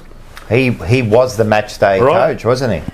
And the thing is that the minute he dropped, the Parko left, that's when things, from a relationship point of view, changed. But tactically, he was the manager before that. Yeah, and they loved him too. They thought he was, like you speak to players, man, Britton was a smart man. They loved him, So, 100%, man. And just a final thing on this, new manager, and Voss is a new coach. Yeah. It's been nearly a football lifetime since he was coach of Brisbane. Yep. New coaches come in, and the one thing they don't want to do, when it's my arse on the line, I don't want to delegate to Rock, and I don't want to delegate to Michael because take it all on. It's mine. I want to own it. If someone's going to fuck it up, it's going to be me. Yeah. And you can't, and that's where new coaches have that downfall because it's like you've actually got to do less. You've got to learn to be able to let go. And a lot of the successful, like Hardwick did that before he went into that free premierships and that. Yeah. He let it go a lot of the thing. Parkins did that in '95, right? Did you see the coach's box Parker had? Some absolute superstars in there. But do you know he gave a lot of responsibility to the players? Yeah. When you've got that core, you need those leaders. And that's why. And we for a long time, and Doc's been great, Cripper's been great. but we've been bereft of leadership in the playing group for a very long time. 100%. And even now, if you try to name the leaders, like it's difficult. When you go name the leaders in the back, it's difficult. Yeah, you got Wiedering, and Wiedering's been really good in the last 4 or 5 weeks. But before that, we were thinking the middle, you got Cripper, you got Walsh, maybe Chera there, so it's not bad. But then the forward line, you got Charlie, but he's a real leader, but you go 95. There's one. I bet you name one. One or two every line, yeah. Yeah, there was heaps of them. Yeah, so definitely, look, I think he's doing a great job at the moment. He's doing exactly, this is what we expect from you. But we've also got to grow, mate. We've also got to grow. Just keep it going, the upwards trajectory. Just keep doing what you're doing. Keep doing what you're doing. The players are buying into it now, you know what I mean? Because I always said we're not a bottom 4 list. Nah. That's where the valid criticism comes. Like, if you're poor, that's right. You know what I mean? Like, but we never really clipped Bolt around the ears because, mate, what he had at his disposal wasn't 2/5 of nothing. And we so when you've got, and the thing is, when we have performances like we did on the weekend and performances like we did against Sydney last year, and for the majority of the front end of last year, this group of players is talented enough and clear and obviously talented enough to perform better than a bottom 4 side. Yeah, so when you're sitting, which we were, in the bottom 4, you think, what the fuck's going on here? All right? It's not right. And as I said, and those who are just, everything the club does is beautiful, well, no, you can't. No. When you sit in the bottom 4, even they would be saying internally. Of course. And you've got 2 Coleman medalists, potentially a dual Coleman medalist, and a Brownlow medalist. And actually, if they weren't saying that, then I'd be worried. Within the club. Some people are delusional. Of course they are. And I can also understand, they're going, everyone loves the club, you shouldn't be doing this, whatever, I believe that the club should be. If they're not doing that, if they're not being critical within themselves, man, what are you doing, man? The criticism from, I think, some of the criticism from the media and fans, it's all valid. It's all valid 100%. criticism. Yep. And you know what? They've responded. And they've definitely responded. There's definitely a change, man. There's definitely a change. Yeah, no, and I'm telling you, we're making a move, man. Look, next few weeks, next week we know, come on, let's be serious about West Coast. It's a game and we have to take it seriously. Yeah. But after that, man, mate, it's in our hands now. It's in our hands. All right, listen, let's give some votes. Do you remember your votes? I can give them to you here. No, that's all right. All right, let's go. You remember your votes? I think I do remember my votes. All right. Whoever wants to give them first. All right, I'll go. You can go first. You want me to go from bottom up? 5, top to bottom. Is that how the graphics work? Yeah, that's right. All right, I've given top to bottom. 5 and best on ground to Nick Newman. Yeah. I thought he was absolutely fantastic yesterday, commanding in defence, led a lot of our offence, rarely makes mistakes. And really good. You look at Nick Newman and you go, he looks like a nice person. On the footy field, I reckon he's the one player in our side who's got to be able to see you next Tuesday. Yeah. He'll do something. He does 2 or 3 stupid things a week. Yeah. You go, you don't need to do it. But then I'm thinking, no, you do. Yeah, you do. You do. We need a bit of that. Just remind someone, I'm here. Yeah, 100%. He's got the dog in him. All right? We need that. Yeah, you need Harry had that early. Yeah. Like, young Harry was he's angry kind bells. He's but kind he's mellowed. I like that. I like that about Nick. I've given 4 one for every goal. I like it. Motlop. To know. To sauce. I know. Arguably his best game for the club. Was not going to let him miss out on some votes. I've given 3 to Paddy Cripps. Now, whilst not his greatest game, effort, he worked and worked and worked and worked. He even ripped out a left foot. I thought Paddy Cripps was putting away the left foot. No, he's done it a few times. He shanked a few. Yeah, he shanked a few. He could have had 4 goals. Yeah. He was there. Yeah, 100%. So, Cripper gets 3. 2 to Jesse. You can't not reward a 4-goal performance. Yeah. And whilst they all came early and then he was relatively quieter after that. But he still gets 2. And I've given a vote to Blake Acres for his ability to just go all day. Now, in a game where I could have given votes to basically anybody, they're the five I want to specifically acknowledge. So, and they're not far off. I reckon us too. Yeah. Go for it. For me, I gave 5 to Jack. It was his best game for the club. Personally, I think everything he did yesterday was by far his best game. 4 to Newman, played very well. I went 3 for Cripps. The same, man. 2 to Motlop. Yeah. And I gave 1 to Curnow. Yep. Not only for he helped out the team. I'm telling you, it was an unselfish performance. He sacrificed a lot of his. And he made his mark on the scoreboard. He kicked his 3 goals. What he kicked 3-3. He's good for 3 every week. Yeah. The thing is that he just worked and worked, and you know that if he keeps working, eventually he's going to get goals. And you know what? I don't care what anyone says. He's the best forward in the league. He could be the best player in the league by a country mile. Yeah. And if anyone doesn't, well, he's on 50 now, isn't he? Yeah, 50, 51, 52.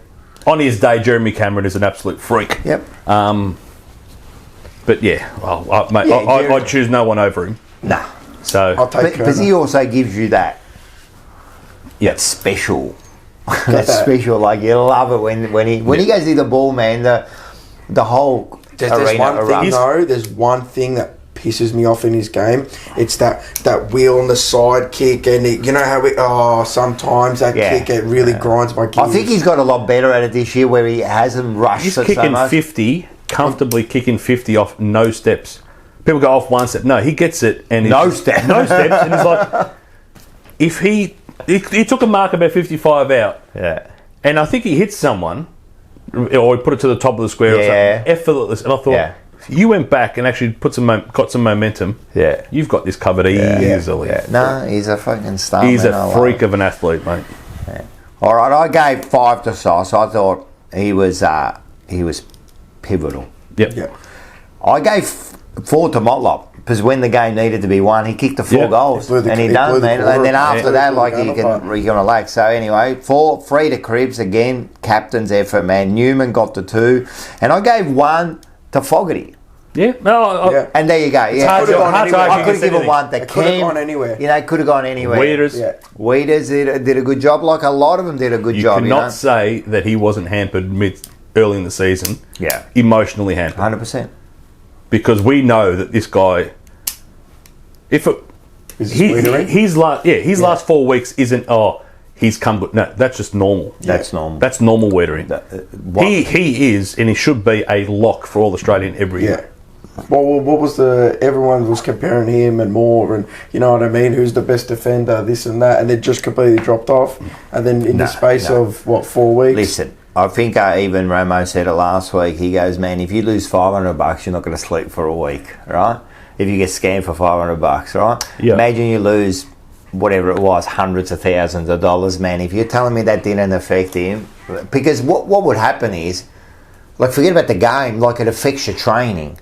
Like you're going into training. It affects everything in your life. Yeah, you're not really into it. Are you really listening? Yeah.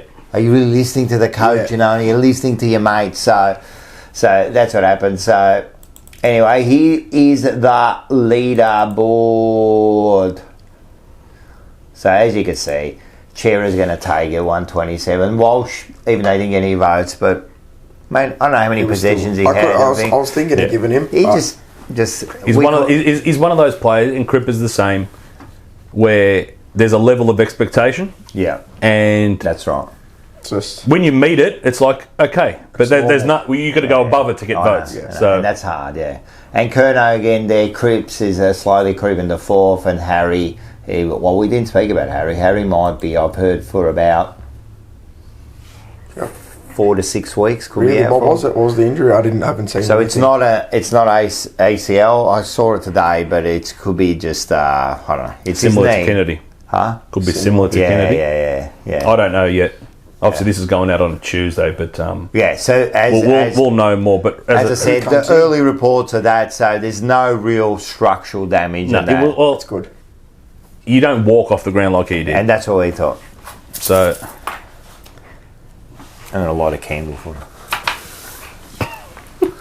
And, so that's it. Yeah, so, all right. So, next week, Carlton v West Coast, that Marvel Saturday. Fucking hell, 2:10 on a Saturday. I never think that we used to. Do you know what I'm... Shit, man, that's all we used to play.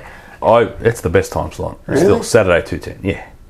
Like yesterday... Home at night. Yesterday kind of... That time yesterday... That's why. That's a shit. That's the worst. That's even from a perspective, if that was like a good... It wasn't a Carlton game, but it was a good game. The 4:30, you don't even know what's on. No, you're not watching. You know Saturday night games and you know day games, but that's kind of... And you leave the game. By the time you get home, it's 8 o'clock. And it's traffic, man. It was like insane. I flew out of there. Actually, I was... Oh, because you went early. No, not early. You went straight up. I sung the song, Rocco. Do you want to go over this? Oh, did you? No, this is contentious. So I sung the song. I sang the song last. And then I left. Didn't sing. I took it all in. And I went straight out. I hadn't been in a month. Down the escalators, and then straight out Latrobe Street. And I got to my car. And I got home quick, but still it was near 8 o'clock. So it is a pain. It is a pain. So everyone get down there and marvel. What do we got? What predictions?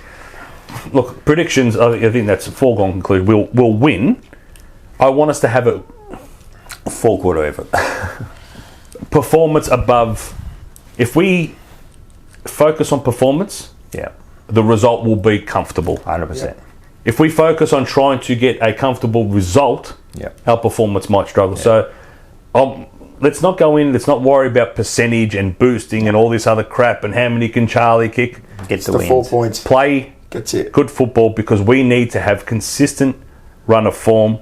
Hitting the week after the week, and we know that everyone can say whatever, and that's the one we want. Now that's what everyone's waiting for. What I'm going to go there for, and I'm going to look at West Coast intently, and see what we can get for Fish, because Fish is gone. No, he's done. He's done. And apparently it's West Coast that he wants to go to. Yeah. So what can we get? Petruccelli. Take Samo back. I love Samo, but no. Have you ever seen? I'm only joking. Have you ever seen a more unlucky bloke? Like he's at Carlton through arguably the worst little period. Yeah. And he goes straight to West Coast, and they're worse. They're worse. That Bulldogs game, man. There's only one person I'm more unluckier than him. Who? Kelly. Is it Kelly? Tim Kelly. The one that went from Geelong. From Geelong. Oh. Yeah. But at least he was. They were good at Geelong. He played good football. Yeah, but how can you leave one? Yeah, I know. That's unfortunate. Then they lose. They win the grand final, and you in the worst. I reckon Sam Petrevski-Seton's winning percentage of his career is about 10%. No, that's shit. Imagine that. Remember that Western Bulldogs game?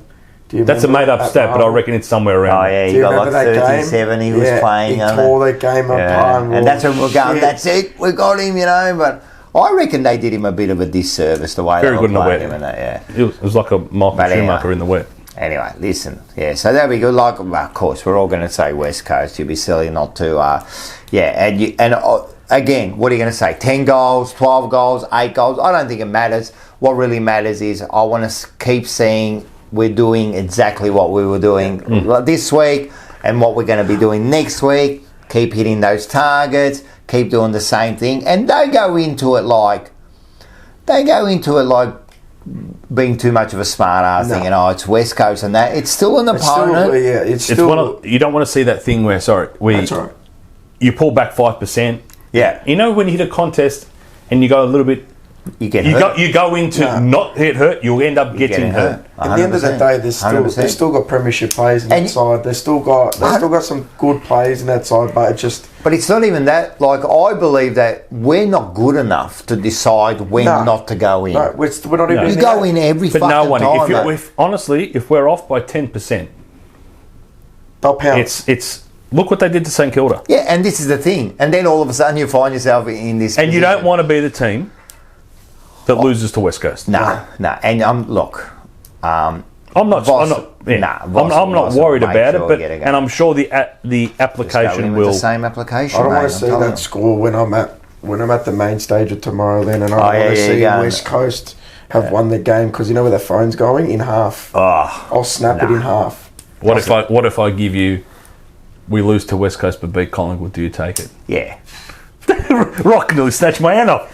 Straight away. Yes, you take it because my best mate is going to be because then you can understand he's why a Collingwood supporter. Yeah, well, so you can understand not you understand, but you lose to West Coast. Oh, like we didn't go in, and and they had because they eventually got to win a game, and every once in a while these bottom sides beat a top side. Not that we're a top side, but come on, let's face it. In all seriousness, who do you hate the most? Essendon. Do you? Yeah. It's a generational thing. Now, I was born in '81, so like my dad doesn't get it. He's like, I don't understand why you hate Essendon above Collingwood. But in my lifetime, we have not played Collingwood in a game of meaning.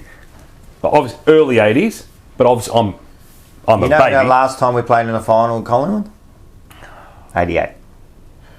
So it's been a while. That's why. So whereas you look at the games we played against Essendon in my lifetime, grand finals, like preliminary. Just the one I saw. Was it the knockout final where we belted them? Like what? Elimination final 2011. 11, yeah. Everything went. Everything 70-odd points. Everything went our way that day. Beautiful. Just belt. I love belting. Look, I hate them both.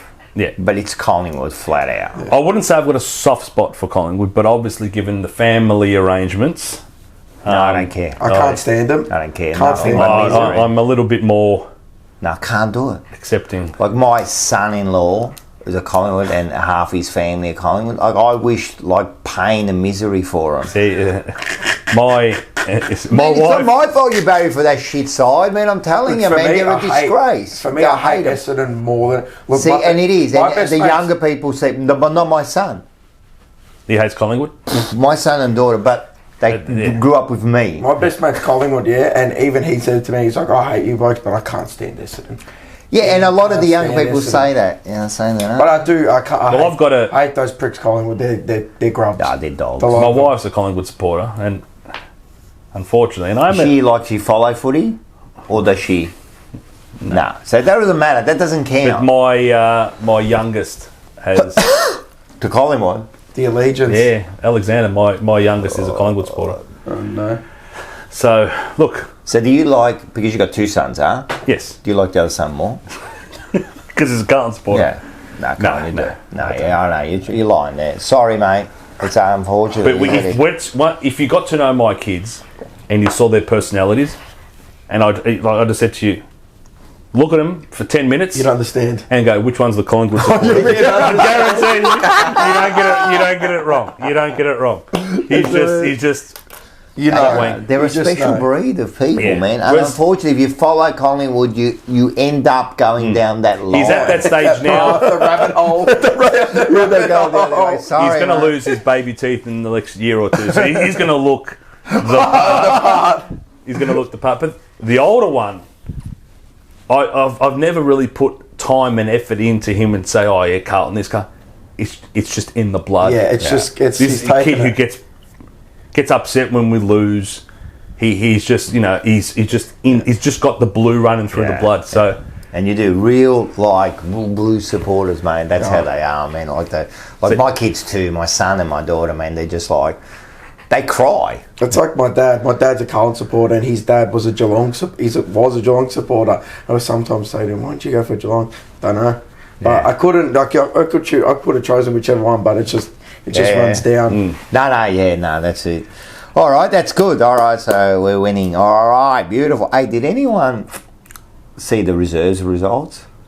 I focus very little on reserves. Yeah. For no other reason other than I've just... So I don't know because usually we have the reserves. I usually... have you seen the results? No, I haven't. I've been that busy. Pop it up? We'll pop it up. All right, can you pop it up? We'll get one up. Did we even play? But...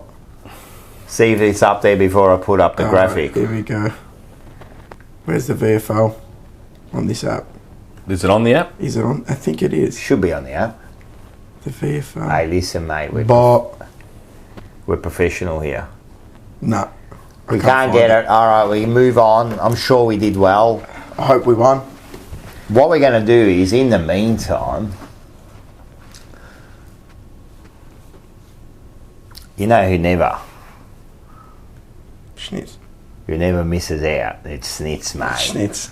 We go straight into this one here. Who's this one? Oh, the one and only. Charlie Garden of Eden. Charlie Kerno. He's a Garden of Eden. He has to be. It's just bliss. Pure bliss. He was made directly from the ground. He was made. He sprouted. What's today's date? 17th. No, 16th. What are we playing today? We played Geelong. 10-10-70 to 9-5. Are you sure? 50 nights last year. Jesus. That's in Essendon's VFL playing Geelong today. No, Listen. that is dead set. That was 2022. Well, we won that game. All right, let's celebrate last year's win. Wait, if we can go back to this time last year, what were we? We were on a downward spiral. With the seniors? Yeah. Oh, yeah. Yeah, no. Was this St Kilda game this time? Probably. Yeah, no, we were bad, man. We were just holding on. We were just Remember that holding Sydney on. game? The Spice of Life. Jesse Motlop. Yeah. I can't find it. The Spice of Life. Well, yesterday has to be Jesse Motlop. Yeah, it was. Spicy. We like him. We were also saying Martin could be the Spice of Life, but definitely it was Motlop. And what about this one here? Go down there. Okay. The status quo. Now, because this is my personal favourite, I mentioned it earlier in the show. The status quo is the best. Get it in a wrap, not in a burger. Don't waste the it wrap. on a The burger. wrap's the Get it best. in a wrap. Go in the wrap. And if you become a member, 25%. 25. And That while is- you're there, get some snuggets. All right. That is the Paddy Cripps because it's just the best. Status quo.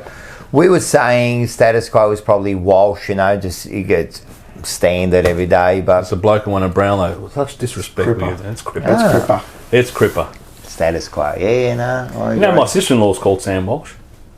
Is she? Really? That's it. There you go. So I always refer to him as the sister-in-law. Yeah. Shout That's out to Sam. unreal. Unreal. Shout out to Sam Walsh. Hey, you know who you can never get confused with? This bloke here. Baldassare.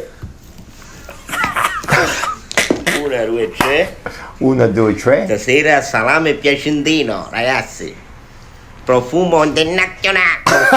Profumo internazionale. Ragazzi. That looks good, man. E a Piacenza si ferma, quando si tratta di salume, piacentine, Look at the piece, dobbiamo man. tappare la bocca. Guardate, guardate. Coretta la Camaspa. My dad Adesso just andiamo sent me alla a piova video dell'assaggio. of Adesso ci leviamo la of scorcia. the garage Oh, and everything hanging there. yeah, I've got it outside. 23 alle 123. 23. Like this, I love it. I love the hand movement. Oh, look at him. He's loving it, man. Un poco de bar. Panuzzo di casa e la La mamma mamma di di là. casa. Il panuzzo di casa e la mamma di casa. Internazionale. I love him. I might be having a similar meal when I get home. Yeah. Well, we just made the salami. Do you make salami? No, You're like a redneck, man. You know, don't make make salamis. salami. no. Do you make Make the vino? wine? Yeah. Yeah. Where Make do a you wine. Yeah. Or do you make acceto or do you make wine? No, we are. Homemade wine, let's be honest, we live in one of the great wine countries in the world. Yeah. I ain't making it myself. Nah, homemade wine's No, different. you're not a Yeah, of course wine it's lover. different. You're not a Acceto. wine lover. I can feel the odds It's that not are coming a up now. Nah. We make good wine, mate. I'm telling you. I can't. I remember as a little kid, my mum's dad giving me my first glass of that homemade vino. Oh, yeah. Would have been maybe like 5 or 6 I'll- years old, and she Yeah. losing it at me. You just Listen, refer I'll to tell you- your mum's dad I'll as tell your you the mum's dad, not difference. your nonna. I'll tell you the difference between us and the parents, right? Yeah. I'll tell you the difference between us. So we're very professional in the way we make our wine. I'm telling you, man. We Institution. sanitize everything, you know. We make sure that the sugar levels are exactly on zero before we bottle and that. Like, everything's done precisely. And that's what wineries do. That's why you get the same result every time. Gone with winery. I'm telling barrel? you. What barrels do you use? I don't want to brag, but our wine could be one of the best. I can't judge unless I've had I can get you some. a big kid in. Definitely I'll get try you some now. I'll wait for the break. I'll get you some. But listen, I'll tell you the difference now. The old man making the wine, right? So you know how we used to, like the barrels we used to use. First of all, were plastic barrels, right? They used to probably have the chemicals in there. So you know how you used to keep them clean. So the chocolate is all you need. Well, no, not only the chacuade. How did he used to keep them clean throughout the year? Turn them upside down. That's it. That was it. Nothing could go in, right? Then when you're ready, he used to wash them with the water. Yeah. And that was it. Everything got done, you know. Now, once we pressed it, once we crushed it all and then waited for it to ferment, when did we bottle it and put it in the crush? When? His next day off.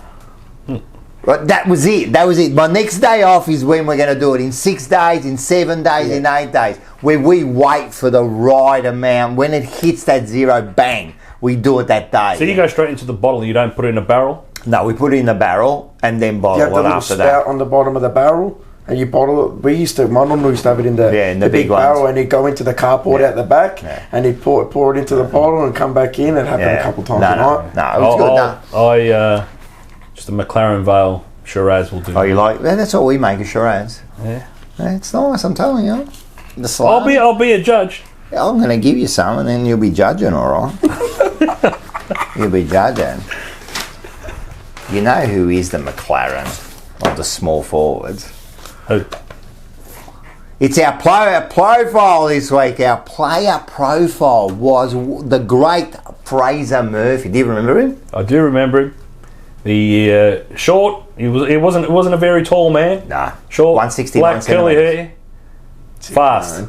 Was he number 30? 30. 30. So 30. Fast. That's all 84 to not very fast. Very fast. Yeah. 84 to 91, 107 games, 158 goals. Let's have a look at a couple of his highlights here. There he is. Look at him. That's his first goal. I look at him. There he is. Yeah. He's ready to I look at him. And let Murphy put his first goal through for league football in his first game. First goal. And he's a good mark, and he did tell us in the interview. Look at this. Quick. That's the way we play now. There's English.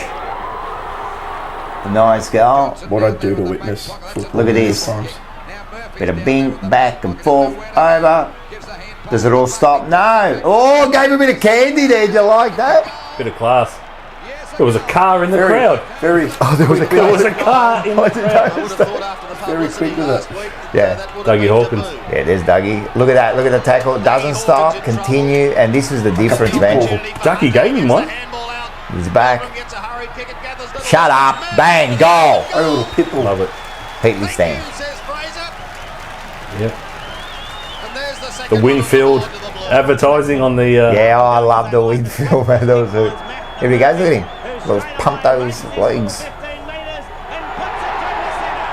He's one of those plays. Look at him. It was kind of like a Brent Heaver. Yeah. He was around for a short time. Yeah. But he made it. Well, he wasn't. He was around for memorable. Do you know what I mean? Yeah. Oh, definitely. And then he played in the '87 Grand Final, of course. There he goes. Yeah, man. I'm telling you, he was a really, really good player. And he came in, remember, just in the kind of the middle or near the end of the Mosquito fleet. So we had a whole bunch of small forwards. Look at him through the middle. Oh, Jesus. Mate, almost creamed me jocks every time I watch this bloke, man. Like, he was a star. And look at this. He almost kills Flighty. He almost kills Sauce. Bang. He gets that even a little bit wrong, and Jack's not here, mate. No, I'm telling you, man, that was it. But look, his kicking was beautiful too. He could kick a goal. Carlton starting to get their act together, perhaps. See, that's how I remember him more. Waverley, and see the hair's a bit longer. That's it.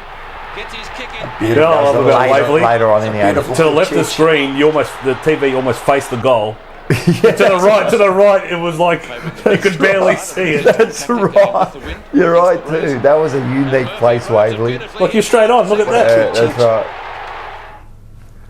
right. Mate, he was a star. I don't miss Waverley. Nah, it was the worst ground in the world, man. And I used to be there, and I've told this on our podcast a few times. My cousins are Hawthorn supporters. So when we hit high school era, Dad would work weekends, so going to a Carlton game might have been hard. Year 7, I'm not going to catch a train. How are you going to get to Waverley? I'm saying even to get to Princes Park, it's hard. Yeah, no, it's I'm hard. not going to catch. But at least it's a lot easier on my own, public transport and whatever. When did you first start, going on your own? Oh, when you hit 15, 16, you go with some mates. If you're playing at the G, it's easier. Living in Thomastown. I started at 12. I think I was in grade 6, 11. By yourself? Yeah, me and a mate would go down to Princes Park. It was a whole day adventure, mate. Being Hawthorn supporters would go down every week. They're all Hawthorn members. So they'd ring. Do you want to go to the mate? Do you want to go to the footy? We're going to stay home. This is the 90s. Do you want to stay home and do nothing? Well, you want to go to the footy? Of course, I want to go to the footy. Yeah, of course. So I spent a lot of days out at Waverley watching Hawthorn. That was during the era where they were they just won the 91 premiership. Yeah, and then they were absolute dog shit. Yeah. I love going to the footy and stuff, but going to Waverley, people have no idea. It felt like it took 4.5 hours. If you never went and then losing and coming back in that traffic, is that the worst one of the lot? It took you 3.5 hours to get out of the car park. Worst one of the lot. The ground, you don't understand. The car park was just a big farm around the fucking ground, right? Do you remember people used to have legitimately have barbecues because you look at the traffic and go, we're not getting out for 2 hours. I lost my car once for 3 hours. Was there like 2 gates? There was that one. I went in one gate, I come out the other, and I literally had to wait until all the cars disappeared, and then I found my car. It was just a shit on, wasn't it? It was, and then to get out, it was bad. And the ground itself was cold. It was always cold, rainy, and windy. And the ground was like it felt like it was twice the size of Marvel. It was huge, but it wasn't. It was big though. Yeah, no, it was big, but I don't think the ground dimensions were. It felt like you had 10 meters between the boundary and the boundary line and the fence. It was just. No, it was the worst ground. It was the worst ground, man. So, but it does you still have certain. Remember, you'd walk up. And the first thing you see is that orange scoreboard. It was a black and orange scoreboard. That's right, the views. No, listen, it's still fond memories. Yeah. Because they were our memories. I was there I'd the day. I'd give anything to go and watch football back in those days. It was, and as I said, it was even going to Princess Park, even going to the other suburban grounds, man. I'm telling you, it was a unique experience. And it was footy. I don't know if it's because I was young, or it was just the way it was, but it felt magical. Like I think age has something to do with it. It does. But you know what else? I think now people have access, right, to like all the players all the time. Where for us, it was you see a little bit here, maybe a little bit in the paper, and then when you used to see them live, it was like a rock star. Oh, now we see I bump into like every second thing is they're everywhere. So I think that magical thing kind of disappeared. And get an autograph. The autograph was huge. Yeah, you can get an autograph, mate. Yeah, it doesn't matter. You can wait when they walk into the training centre. I was at Waverley the day we played St Kilda in '95 where we kicked 3 goals for the day. Oh yes. 3 goals for the day. I think our first goal came in like the last quarter or third quarter. It was horrific. And I left that game and I just went, we could be absolutely stuffed here. Yeah, I know. And then we lost. Did we lose to Sydney before that or after that? I reckon it was Sydney and then St Kilda. Yeah. I reckon it was Sydney was the first one. And both games we lost by like 10 goals. Considerable margin, yeah. Anyway, back to the... What happened after that, Rock? Well, we got on a run. Premiership, yeah, we got 16. We got on a run. What are we on now? Look, anything more than three wins is a run. What are you trying to say? We're on a run. 4. And then how many's left? It's all right. We're going on a run. 5, 6, 7, 8, 9, and then 4 6 finals. There's 6 left. Oh wait, 13. It's all right. 13. 13 in a row. I like that. I like it. That's what we were on before we hit the finals in '95. 13 in a row. Well, but anyway, it was 16 wins. 16. Yeah, I've still got the poster. The record. 16. No, it was a great time. It's not making me jealous now. But it's not. We need to move on from that. 1987. I want to see something. I'm going to move on from that. I want to see something. No, well, Fraser Murphy won the premiership in 1987, and he tells the story everyone reckons because he got suspended in the '86 before the '86 grand final, and didn't end up playing, and then he ended up playing in the '87. Yeah. So what have I got here? Oh, he got suspended for striking Greg Deere. Remember Greg Deere? He was a tough player. Yep. And then he was tall. Fraser would have had to get up there. If you watch the interview, he talks about it, and he says how because Greg Deere was the ruckman. Yeah. So he reckons it. Yes. Now Bernie Evans got suspended for hitting Greg Deere, and that's how thing come in. But he got suspended the year before for striking Platinum. Platinum. Yeah. And he reckons Platinum gave me a cheeky one. Clayton took a car from Carlton because you're supposed to come to Carlton. Oh, yeah, we gave him a Commodore. You did too. And then he signed with Hawthorn, and we said, we want the car back as the car's gone. That's it. Car's gone. That's it. All right, listen. Let's have a quick look at this quick interview. Dead and buried deep within a cemetery. I will fight, never wary. I wanna be legendary. Till I'm dead and buried deep within a cemetery. I will fight, never wary. I wanna be legendary.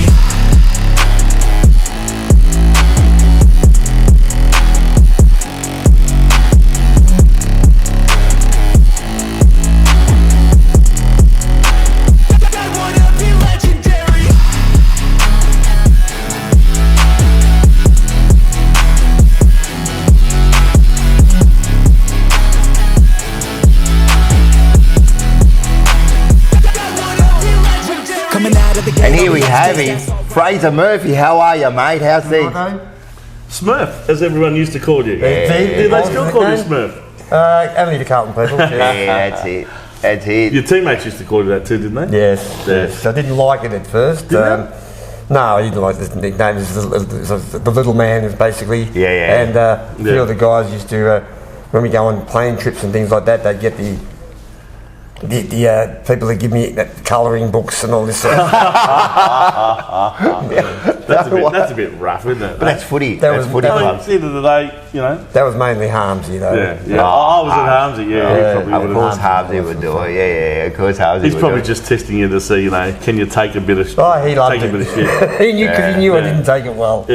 Oh, he did know, did he? Yeah. That's when the club started to change the players. They moved on a number of players, and that sort of 84, 85 era. Right. Yeah. And they brought in the Kernans and Bradleys and all those sort of guys. So I was lucky enough that I came in at the end and played with guys like Rod Ashman and Wayne Harms Yes. and all these guys. And I was also a part of the next coming. Yep. So if you That's like, right. so- The that's Sticks, right. the Bradley, the Motley. Well, Yeah. I mean, let's talk about your first game because you were one of a number of players that came into the side for your first ever game. Yeah, and a couple of them, started off like a house on fire, especially the full forward. Yeah, I played. Remember that? Yes. Warren Ralph. Yeah. When he kicked. 9 goals. Nine in his first goals. game. 9. 9 was it? I thought it was 7. Okay. I think you gave him 5. Kick it that accurately. And I'll give him a long pat way on the out. back. When I got to Carlton, I had this habit of always leaning back when I had a shot for a goal or kicked the ball. Oh, okay, righto. And he pulled me aside and he showed me how to stay over the ball, keep control, and my kicking improved 100% after that. And that was straight from him, Fantastic. I reckon we need to get him down to the Oh, club. well, we'll have to go to Perth, Rocco. Get him down to the club, and some of our players have got that problem. It becomes infectious too when you start missing in a team. I've noticed. Yes. Roving to the full forwards up. Yeah, look, I've got to admit, I was a rover at the start with Rod Ashman. Yes. But I love being up forward and getting a goal. Because you get the goal. That was That's the goal, mate. I've got to tell you, back in those days, you had the Carlton crowd in raptures. Oh, yeah. Seriously. They used to go berserk every time you got the ball. We just knew that something was going to happen with it. And the amount of goals you kicked up at the Robert Heatley stand end, there must have been something about that end. But all of the bloody highlights I've seen of you are up at that side of the ground. We used to grow an extra leg when we got there. Wasn't it? Kicking into the grandstand with the supporters and all the coterie groups and everything like that. It was just, that's where you wanted to be. If you were going to kick a goal, you in front wanted of to the kick George Harris stand where the board of directors are watching. where the coach was. Yeah, the coach. As we went to get up, Platts gave me a little sneaky one. Oh, really? And I might have given Platts 3 or 4. Sneaky ones. They weren't sneaky. And, How do you do a sneaky one? Can you show us how you do a sneaky one? Is it just like with a clenched fist? Or? no, I think mine were like this. These were just like that, yeah. I got Oh, the chainsaw one. that sort of thing, is it? and I got 2 in, and then the big ruckman Paul Deere grabbed me as the 3rd one was going in. Paul Deere or Greg Deere? Sorry, Greg Deere. Greg Deere, yeah. And went to the tribunal and didn't know how it was going to go. But our mate from Hawthorn was up before me. Did he dob you in? No. He didn't. The other famed Hawthorn player, the big centre forward, Dermot. Dermot went before me. Right. And Dermot got off. And I remember sitting here thinking, geez, I might be in trouble here. Mm-hmm. I don't think they're going to let us both off. Right. And they didn't, and yeah, I got the week. You got a week.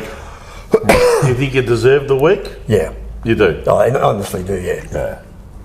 Well, if you look at it. I felt sorry for myself. Did you not think at the time, like, you know, like, if I do this, I could be able to do it was just, we were so wound up for that final. I don't think you think about it, yeah. We just so you just did it on instinct? Did something just I wasn't aware of. You know, after you did it, do you know that you're in trouble? Like at the game? Like, do you think about it? Didn't think about it at the game, but as soon as the game finished, I thought, I might be in a bit of trouble. Yeah, and then when I saw the footage, I thought, I'm gone. Yeah, mate. All right, there you go, mate. I'm telling you, tomorrow night, 8 p.m. Watch. It's a great, man. I love these interviews. I actually feel blessed, thanks to Vince Locciasano, who organises all these. The great man. But I've been living my dream the last 2 years. Imagine every year you get to interview like one of the greats, you know. So and as I said, they've all got a story. They've all got a story, and he's got a unique story too. You know, he was always told that he was too small to play. Yeah. Always told too small to play, you know, and made his way in, and become a premiership player, and that you can't take away. No.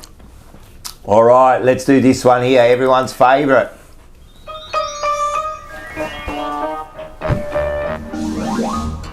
Bananas in pajamas are coming down the stairs.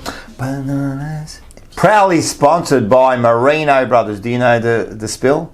The Marino Bros. Yeah. Order before, is it 12 at night, and get free next day delivery. How much you got to spend? $60. There you go.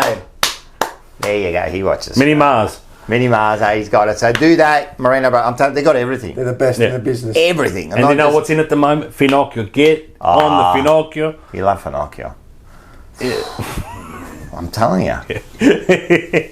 Yes. No, it would be amazing if it was in season. The veggie. In the is it a veggie?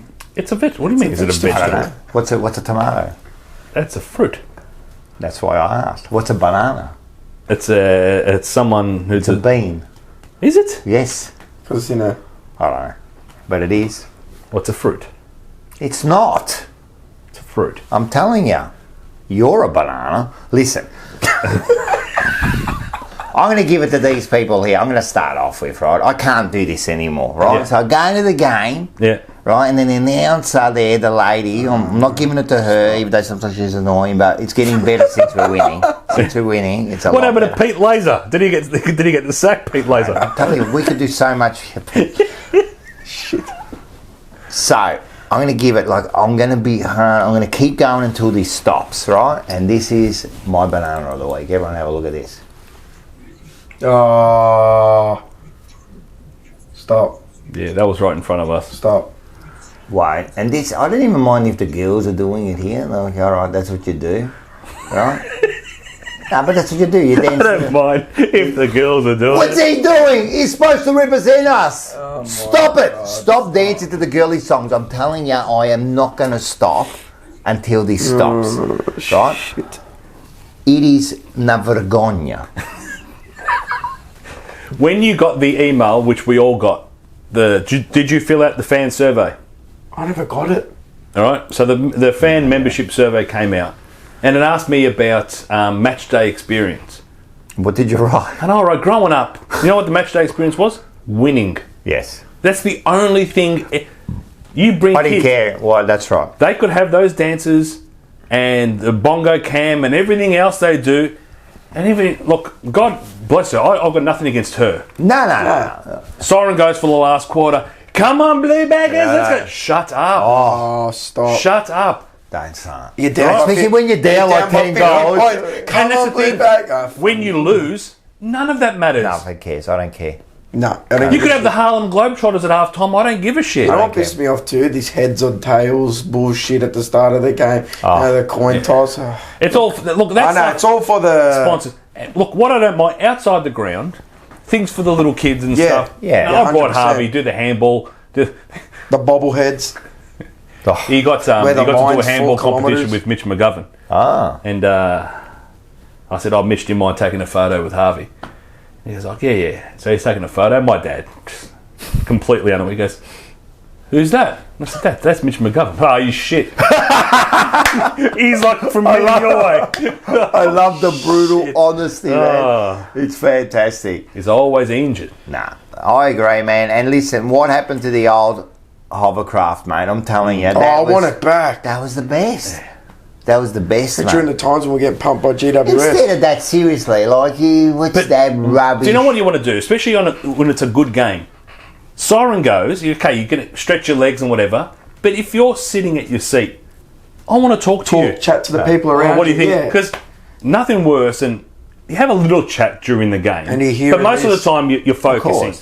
And then you have a bit of a discussion, That's just it. what happened. Yeah. And I can't hear myself think. Nah, it's rubbish. I'm telling you, if my club's ever, and I'm saying, down the barrel, Carlton Football Club, if we ever start playing songs after a goal, an individual player has a song. All right?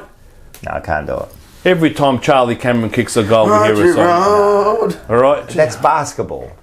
The thing is, isn't it? They've started playing songs when the opposition scores goals. Who does? Brisbane.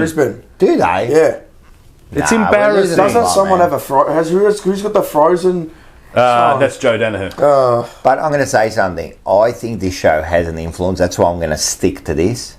Right? Yeah. Man, he's built like... La Bandiera. He's built like... Don't worry about the Bandiera. He's built like Tarzan, and I'm telling you, it's wrong.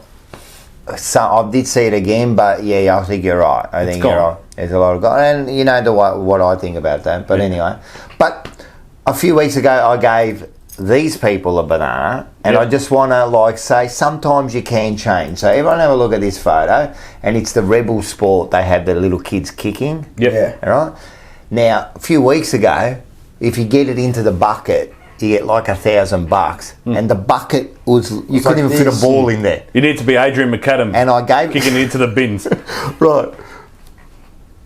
They've actually made it bigger now. Okay. So I think so every once in a while you get the banana, and I can take it back because they've done the right thing. Now, so you're going with a banana removal. There was a bit of a banana removal. All right. Now we can do the same for Captain Carlton. Be the man you were meant to be. Big, strong, no dancing to girly songs. Is he taking? He's taking a back. I want the hovercraft. What did I say? Did you hear my one a few weeks ago? I would have a bloody GT made them burn out some. Yeah, make a little XY. Drop a dump second. Straight through the goals, mate. That's what I'll be doing, not a bloody dance. The wogness just went right up. Yeah, I love it. If there was a wog meter on the side of the screen. Did you would never ever gone to like Logan Street for the burnouts? Nah, you would have hung out at Summer Nats and all that, didn't you?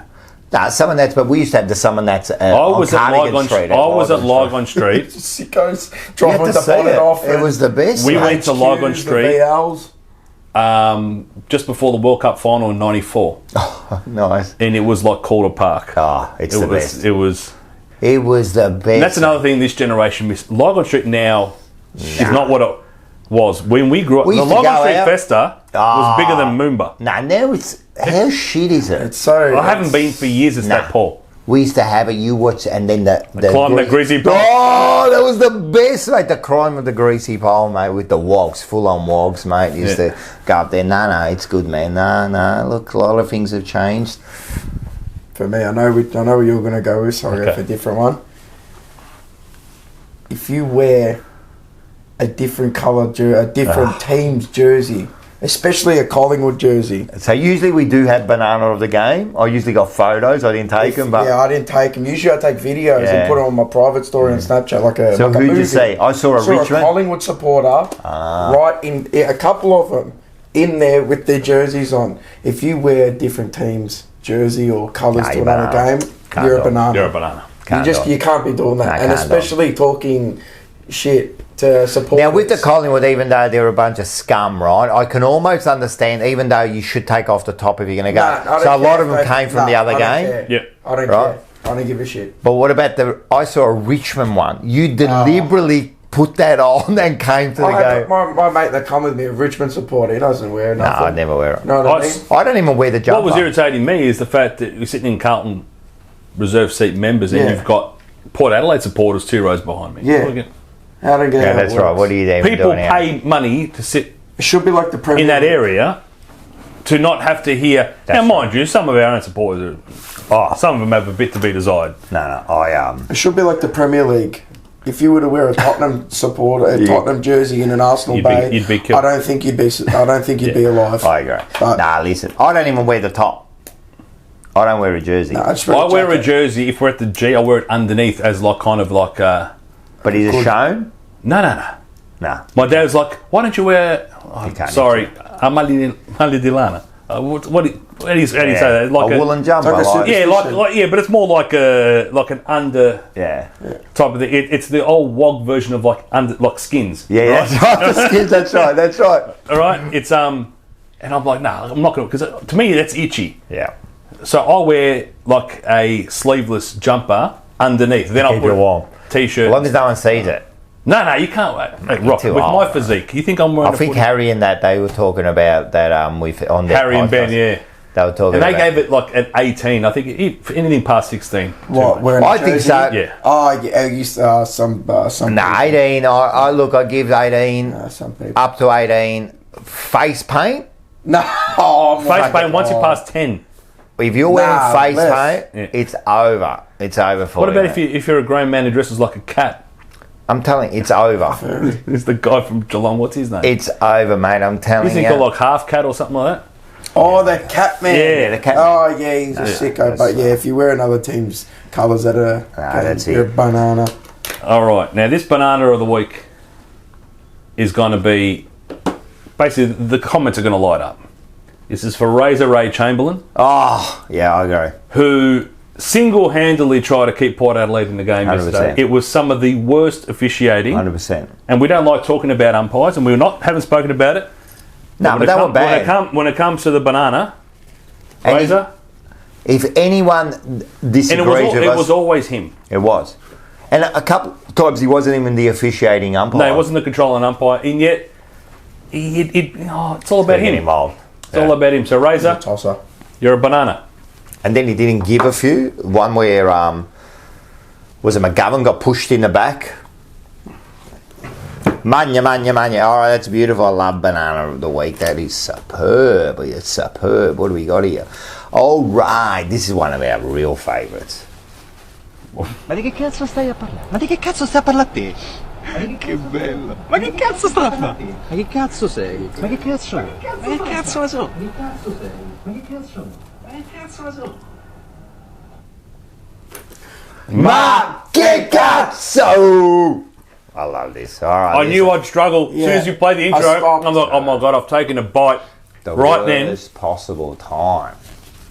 And these are called lady fingers. I don't know what you call them. Right? Lady fingers, yeah. Once they start crumbling in your mouth. They crumble completely. Mate, you're not getting enough saliva around this thing to they get it down crumble. in time. The lady fingers, they do crumble. They crumble like Carlton did last year. I just call this one a bit of kung fu fighting, right? Have you ever seen... let's just have a look at this. Have you seen this before?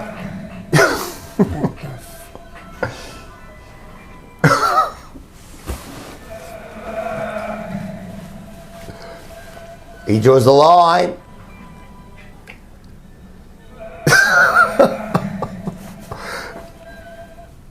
Now that's a fair dinkum thing. There are people who actually, they've all got to be part of it, but they think they've got that. They can do like an airbender, like a style bender. Some people cannot be helped, unfortunately. It's just issues. What about? I'm going to call this one. What do I call this one? Oh, all right.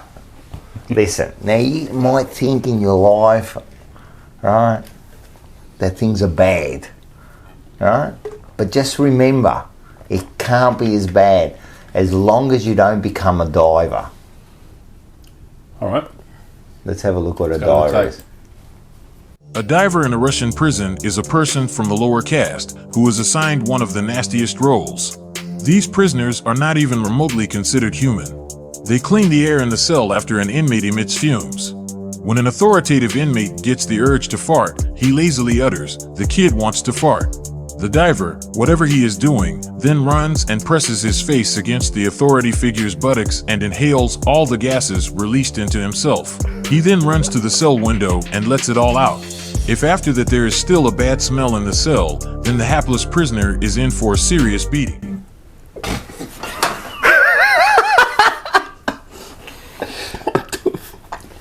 A serious beating. No, I'm going to say something. If you're ever in Russia, right? Don't go to prison? Don't do nothing wrong, man. Like, just look straight ahead and don't look at anyone. Yeah, because seriously, that's next level. That's rough as guts. Shit. I don't know what the diet's like in the Russian prisons, mate, but I wouldn't want beans. Don't become a diver. What about this bloke here? Hey, the Italians, mate, they're always thinking, mate. They're always thinking, eh? How about this bloke? He loves going for a walk every day. I just call this one, take a seat, guys. Oi, zii. Oh! Ma perché ti sto portando solo già prima? Che bella bangia. Camminato su un comare, almeno quando io stanco. Ma sì, Ah, che meraviglia! Ah, gata, andiamo. Chair sounded like it was going to go for a minute. He walks around with a plastic chair so he can sit there whenever he wants. What a sicko. Far out. What a sicko. No regard for the amount of energy he's burning carrying a chair the whole way. Mate, he needs to walk, that bloke, man. Did you see the Bella Bungee he had there? He's doing 10 steps. Hey, I've got the bunch of myself, mate. Don't worry, I want to. Now, just the listen. fans cover it. You reckon, like everybody, all different nationalities do things a different way. You reckon you could tell someone by their sneeze? I've seen this, yes. You can. Yeah, I love You this. definitely can. I love this. Let's have a look. Yeah. Achoo! Achoo. Achoo! Achoo! Achoo!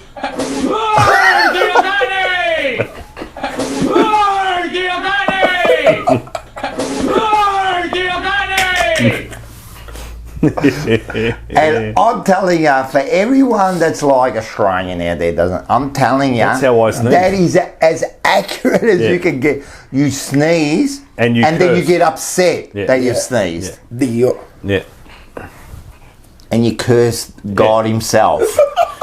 Dio Kani, if you know what that means, it's not good. All right, I'm gonna do. I know what's your favourite series? Sopranos. Do I have to say any more? Let's have a look. Hi, I'm Lorraine Bracco. I played Big Pussy.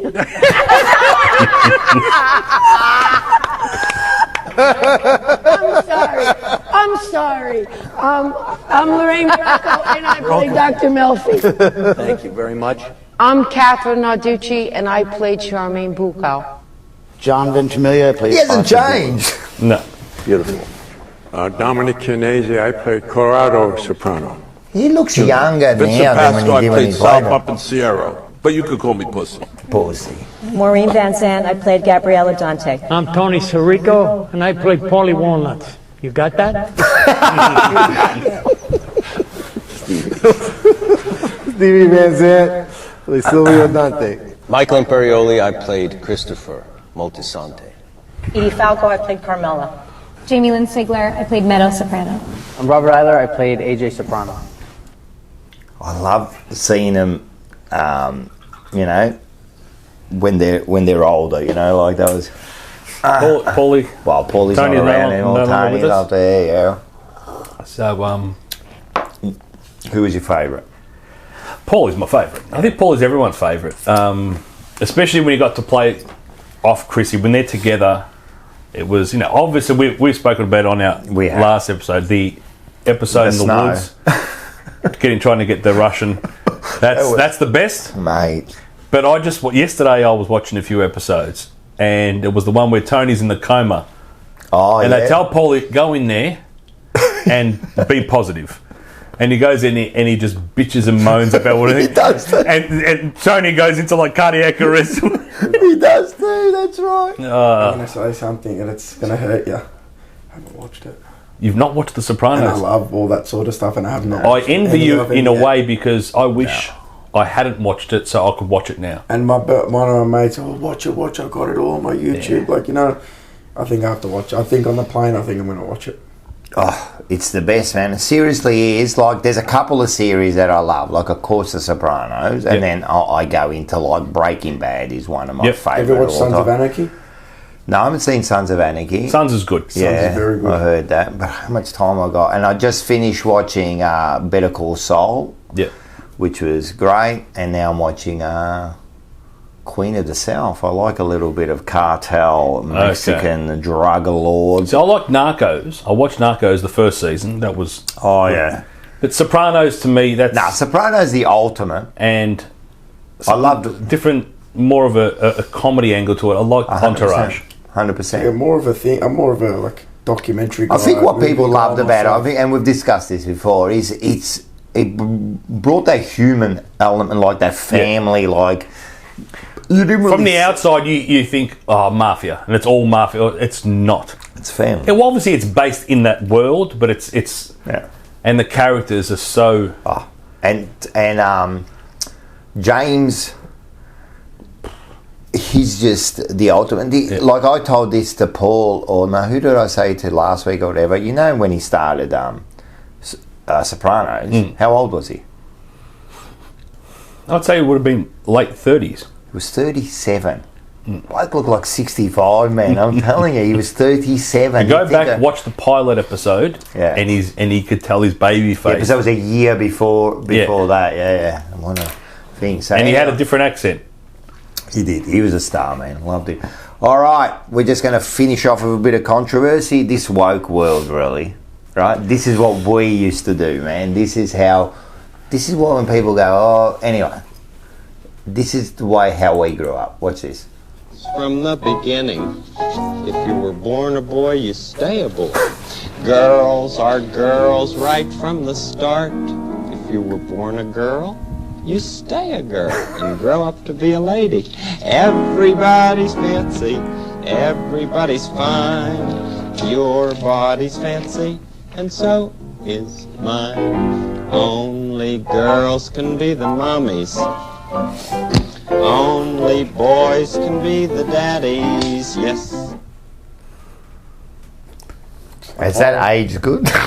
Oh, good. Unfortunately, that'd be considered controversial. Yes, it would Extremely controversial. It would be controversial. Yeah. But that's what we grew up with. For my generation, it's controversial. It is, for you guys. For my... Can I say something about your generation? It's cool. You're fucked in the head. Yeah, I know. The word... I know this. I think it was Jim Jeffries. Went to see him and he goes, this generation, I just want to say, is the worst generation in the history. Shit. Right? You got to think about, and don't think about it now, think about it in 30 or 40 years' time. When you look back at it, you're going to go, mate, this was nuts. Garbage. Absolute garbage. You know he's not nuts. Schnitz. Hey, is that a meal and a half? Could you ask for more than that? Go down to Northlands, 25% off that. Love it. If you're a member of the Jumper Punch. If you're a member, and even if you just subscribe 17%. you push. Off. I don't understand people who don't subscribe, man. Push subscribe, you get 17% off. And like the videos as well. Of course, you got to like it. And this is the Mediterranean. How good's that? That's got everything in there. That's like you walked into your nonno's beautiful garden and just fell face first. Well, that's an Adam Shearer then. It is. Yeah, very, very true. Very, very true. All right. So Paul's not here, of course. But what we're going to do is we're going to go back. A throwback. Throwback Sunday. Now let's have a look at one of the classics. Paul's? Cool. Thank you very much. Look at the studio. Thank you very much. This is Elvis Presley in the building, yeah. Now, I've decided that this week we're going to go back to the commentary theme. Okay. Right. But what I did was I thought I would... there have been a few murmurings around the traps from our fans and faithful fans at Fox Footy or Channel 9 or Channel 7 might might be snapping us up one day, Rocco and Hans. I don't know anything about that. Yeah, well, Good luck. Good luck to So him, but I You can thought, have him, not me. I thought, you know what, why don't I do Not me. the footy show, or the footy shows, we'll turn it into a race. I like it. And who's going to win? Who's the best football show on air at the moment? Whether like that be it. mainstream or like it. through YouTube. So the final field, as it stands at the moment, is obviously yours truly, the jumper punch. course, Thank you the very jumper much. punch. The front bar. The front bar, as well. yes, So the very front good. bar's got to be in I there. like the front bar. On the couch too, with Jared Waitley, Lyon, and the boys there as well. AFL 360, footy classified, and show that I don't mind the Sunday Footy Show. Yeah, that's with Sunday that Footy Cornsey Show, and Chompers and Tony Jones. That's a Now funny I need one. to get the. I've got the binoculars. Gonna get the Here somewhere. I've got to get the fedora out as well. And let's get these binoculars I like out. this. I There like we it. go. Hey, I reckon he's going to be a No good race. hoodwinking today. There's no. He's really seeing it. You're really seeing Oh yeah, because the week before he had it He like. had it backwards, didn't he? Or No, he had the covers on. Beautiful. So the hat's going on. And now I've just got to make sure I get the field right. That's the I fedora. don't want to get that wrong. All right, now here we go. So, Here we go. alrighty. Now the runners are loaded away in for the AFL Footy Show Stakes. The jumper punch goes up into the wide gate. The front bar's up there as well. The Sunday Footy Show goes in. 360 on the couch and footy classified are loaded away. So we're set for a start.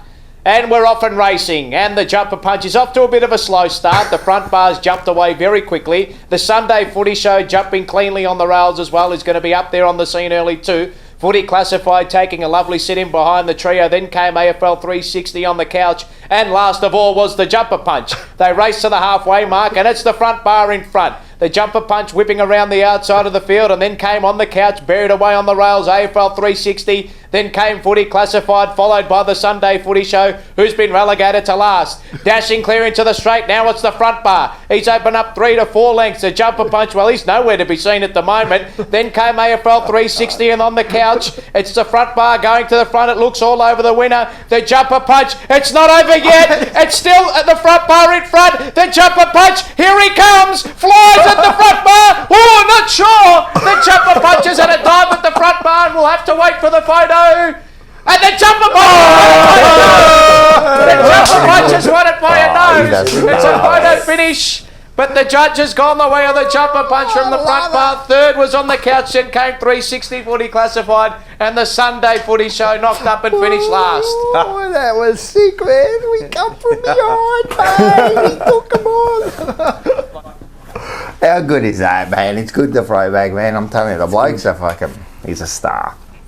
He's a star, man. And he'll be back in I reckon, a couple of weeks. He's You'll definitely... have the full band back soon. Wow, yeah, I think for the St Kilda we're going to have the full band. I think he's coming back for the Collingwood game, and that's going to be a special episode. We're going to have Ange on the couch. Beautiful. And next week we've got a surprise. We've got a surprise next The week. St Kilda game. And you know why we've got a surprise? Because I don't know myself who's coming on. So it's going to be a surprise to me. So there you go, mate. I hope everyone enjoyed that. All right, guys. This has been a big show, man. Remember, Instagram, TikTok. Like, share, sub. Do it all. Make sure you get onto Prendergrass and do the same thing. The Prendergrass. What is the allocution? The Prendercast. There you go. Make sure you get I'm telling you, everyone gets onto it. It's the premier podcast. Not YouTube show, ours is, but for as far as podcasts. We don't cross over. You love it. You know I love it. Would you want to see this head weekly? The answer's no. Not weekly, no. You're absolutely correct. The wife struggles. I can see why. I can see why. You know what, mate? Like, you have to, like, the women out there, like, mate, you have to give them a kudos, man. They're, like, because really, sometimes... We're not a very good-looking species. I was going to say, you sit naked on the bed and look at yourself in the mirror, man, and you think, how? I think I'm a fine specimen. You reckon you say that? I reckon not many. My body's a temple. I'm a temple. I saying that. I don't think my body will be. And that's why, you know, like your missus, they love you because they love something inside of you. Because let's be serious. All right. We'd like to thank Snitz Merino Brothers, Top Dog Liquor, North Seafood Bar and Grill. Of course, everyone get down Shout out there. to Andrew. Well, again, I'll go there this week. We are going there this week. He won't remember me. Again. No, I won't remember you. For the Keep 16th telling me, time. do you go, listen. Every time I go with a mate of his. So me and Pierre go, and it's like he tells us, "Oh, boys, I'll sit down. I'll be there in a second." Then he shakes my hand like it's the first time he's met me. He's the best, man. I'm telling you, if you don't go, if you haven't been down there, it's more than a... Ask for the vinegar. Ask for the vinegar with the potato. It's an experience. It's an experience. It's a if you're a Carlton supporter, it's an experience. It's an experience. He comes around, he bloody... And the food's top quality. And to top it off, let's be serious. I know you got hands and all that, but the food is bloody... It is superb. It's superb. Legend of the Jumper Punch on the Tuesday... Wednesday. 8 p.m. Forever Rivals, 7 p.m. in the Blue Sunday, remember. And before we go, Blue Sunday is... The host is Joe from Bangkok. Do you know Joe from Bangkok? Yeah. He lives in Bangkok. He's a real blue bro. Bangkok Joe. Bangkok Joe. If you should say, man who going through airport door sideways. Not going to Beijing. Going to Bangkok. I love it. That's exactly right. That's exactly right. You know, I can't say this, so I don't know the words, right? Yeah. But I want everyone to look up the real name of Bangkok, right? And it's got like 87 letters in it. Oh, I think I've seen this before. Huge. It's like so Bangkok's like an abbreviated... It's abbreviated. I don't know what the Bangkok is. That's what happens. That's what happened, yeah. But the actual word, and my missus can say it, it takes like half an hour, but she can say it, yeah. So that's it. So anyway, everyone catch up with this. This is Bangkok Joe. Bang.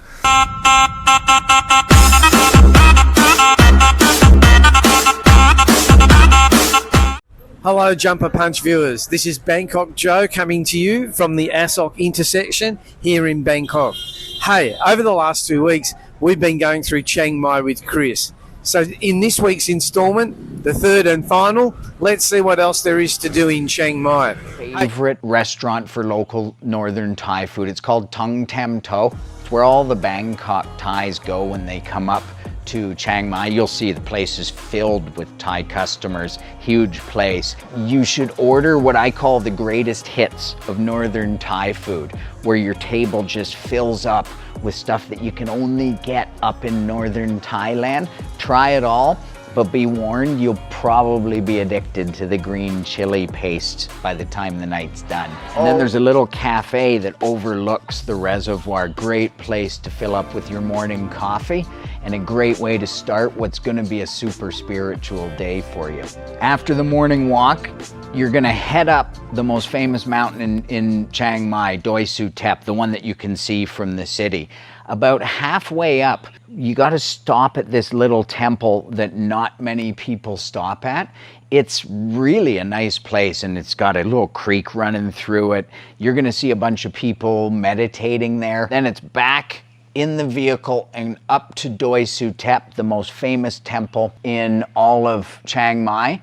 And you're going to want to bring your pictures to this one because this has a sweeping view looking back out over the entire city. And then in the afternoon, probably the most unique thing of the week, it's called Monk Chat. And we're going to go to a temple in the city where there's a monk that will sit with you for an hour and answer any question that you have. You could ask him what's the meaning of life. You could ask him how to relieve stress. My buddy G-Mac liked to ask him, hey, if monks aren't supposed to have worldly possessions, what's with the iPhones? And the monk is beyond a good sport about the whole thing. Like, they engage actively, no questions are off the table. It's really, really cool. And by the end of the hour, you'll probably have a bit of a different outlook on life after hearing the words of wisdom come from the monk. Just make sure you bring a good question. Day 7 is another epic road trip, this time outside Chiang Mai to the tallest mountain in the whole country. It's called Doi Intanon, and it's an epic national park. The drive there alone is worth it, but we'll make sure that you stop at all the best spots along the way, some waterfalls, some viewpoints, some incredible little local dining spots. This is one of Thailand's wonders of nature, and so it warrants pretty much taking the entire day 7.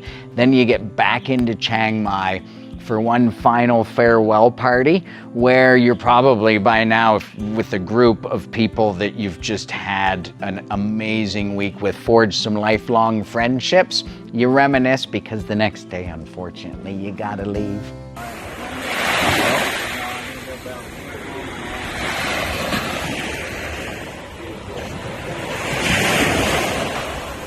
All right, there you go. There's Bangkok Joe. So remember, if you want a tour, go and call him up, go to his email. It's retired working for you, man, and they do the 1 week tours and that. And I'm telling you, have you been to Thailand? No. Have you been to Thailand? Never before. It's an experience. Never before. The way that was said, it was. It is, man. I've been to Southeast Asia, but not Thailand. I love it. I love it. I don't know what this one's doing here, but let's start here with this one here. These are some of our viewers. Let's have a look at the first one. John Holden. Absolutely love hearing about the Big Red, because Big Red was last week. Yep. Big Red. Such a gun. It is a shame his knee went, of course, and should have played 300 plus for the club. Shameful on how he finished him up the way they did, yeah. So, if you watch the interview, it was really, do you remember? Mate, it was a gun. No, but not only the gun, but because he captained for a year. Yeah. And then they got rid of him the year after. His body let him down. Gave out, yeah. And I love Lance, but I think he let himself down a bit too. As far as preparedness to maintain, his body wasn't a temple. There was no Michael. Yeah, but I know. the best is with the sore knees. I used to see him down at Epping Leisure City playing beach volleyball. Next one is Patrick. Awesome, loved it. Lance, one of my favourites. So it's a really good interview actually. The insight into All Australian in 2000. Yeah, All Australian captain, leading goal kicker for 3 years. Mate, he was a star. He was a star. Lance Whitmore, wasn't Do you remember? I'm telling you. You'd remember like the murmurings at Princes Park. Oh, there's a kid coming. Oh yeah, there's a kid coming. Yeah. Both him and Wadey, when they were coming, it was more about the murmurings. We're getting this kid. It's going to be good. Because they were father son too. Yeah. You know what I mean. So we knew about it. So and he was and from day one. You remember I don't know if you remember his first game was against Essendon. Comes in, he kicks 4 goals in his first game, and we just mate, because we just won the 95. I think he came in 97, if I remember correctly. Yeah. But regardless, did he play in the night premiership? Yes, the week before, right? And he we beat Geelong. Yes. In the night grand final. He's the only 3-time night premiership player that I know. Well, Dermy's a 5-day, 5-nighter. So Hawthorn in that era were... personally, that I know. Yeah. Oh. Personally, I know. That I've shaken the hand of. Hey, what can I say? It was like, I've been interviewing these players, right? And as I said, it's a dream. But the biggest one, I've said this before, was Sticks. Oh, yeah. When I met Sticks. I turn into a mumbling mess when I'm around Sticks. Should have seen me. I was exactly the same. So he walks into the club, and that was another thing, now we're not allowed to. But he walks into the club, right?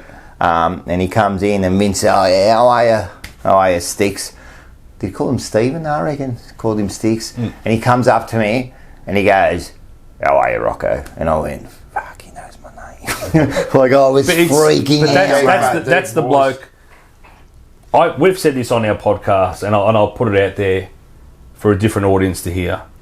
Why do we wait until people are dead before we honour them? Yeah, that's this true. Guy, like a Shane Moore, for example. If there was a Mount Rushmore of Carlton, he'd be the first. Yeah. He's the one unanimous vote. The greatest captain. Why not statue and put it up now? Why we have him? Yeah. While he can enjoy it with his family 100%. and everything. I agree. What a gun. He was a gun man, but not only was he a gun footballer, just when he ran out, the greatest captain, the leadership. And even I've spoken to like Ange, of course, and Ange goes, even now when he sees him, It's like, yes, sir. Like, he just demanded that. And that's what you love about it. And I always remember when I spoke to him was this moment. It was that 93 draw. Yeah. Right?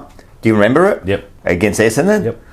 So people forget he kicked 3 before that, right? And kept asking, "Just give me one more." And that's the thing. Like when he kicked that last goal to draw the game, he looked around. There was no high-fiving to everyone. He looked around and he goes, "Get me the ball. Get me the ball." All right, so he missed, but that's not the point. But what everyone forgets, because he says it in the interview, the week after, he kicks the exact same position against Hawthorn. It was 30 seconds to go, or whatever. And it was the quickest he ever kicked the ball, because he said that he just wanted to get it on there. But he did it again. Yeah. He demanded the ball, man. All right, this is Josh Holden. This is actually John Holden's son. You got good eyes? Yeah. Can you read that? Yeah. Look, I don't want to lose the draw, but it's extra time or nothing at all. I don't want to see golden point or a penalty shootout. No need for that. Just go till you have a winner if you must. Shootouts should be reserved for sports like soccer, where you can play another 8 hours of extra time and still not get a result. 6 minutes both ends, that's it. Fuck Essendon. Yeah, well, that was a good just to stick it in there. Yeah. And we had that discussion on Forever Roll. I don't think there should be draws. No. I don't like them. Actually, no, you know what? No. I'm a traditionalist. Keep it the same. Yeah. It's hollow victory. Imagine losing. Imagine winning. Imagine losing. I still want to come out with a result. Nah, I'd rather the draw. Yeah. And that's it. It's divided, so whatever. But I just think, imagine. It's extra time in the grand final if it's a draw, yeah?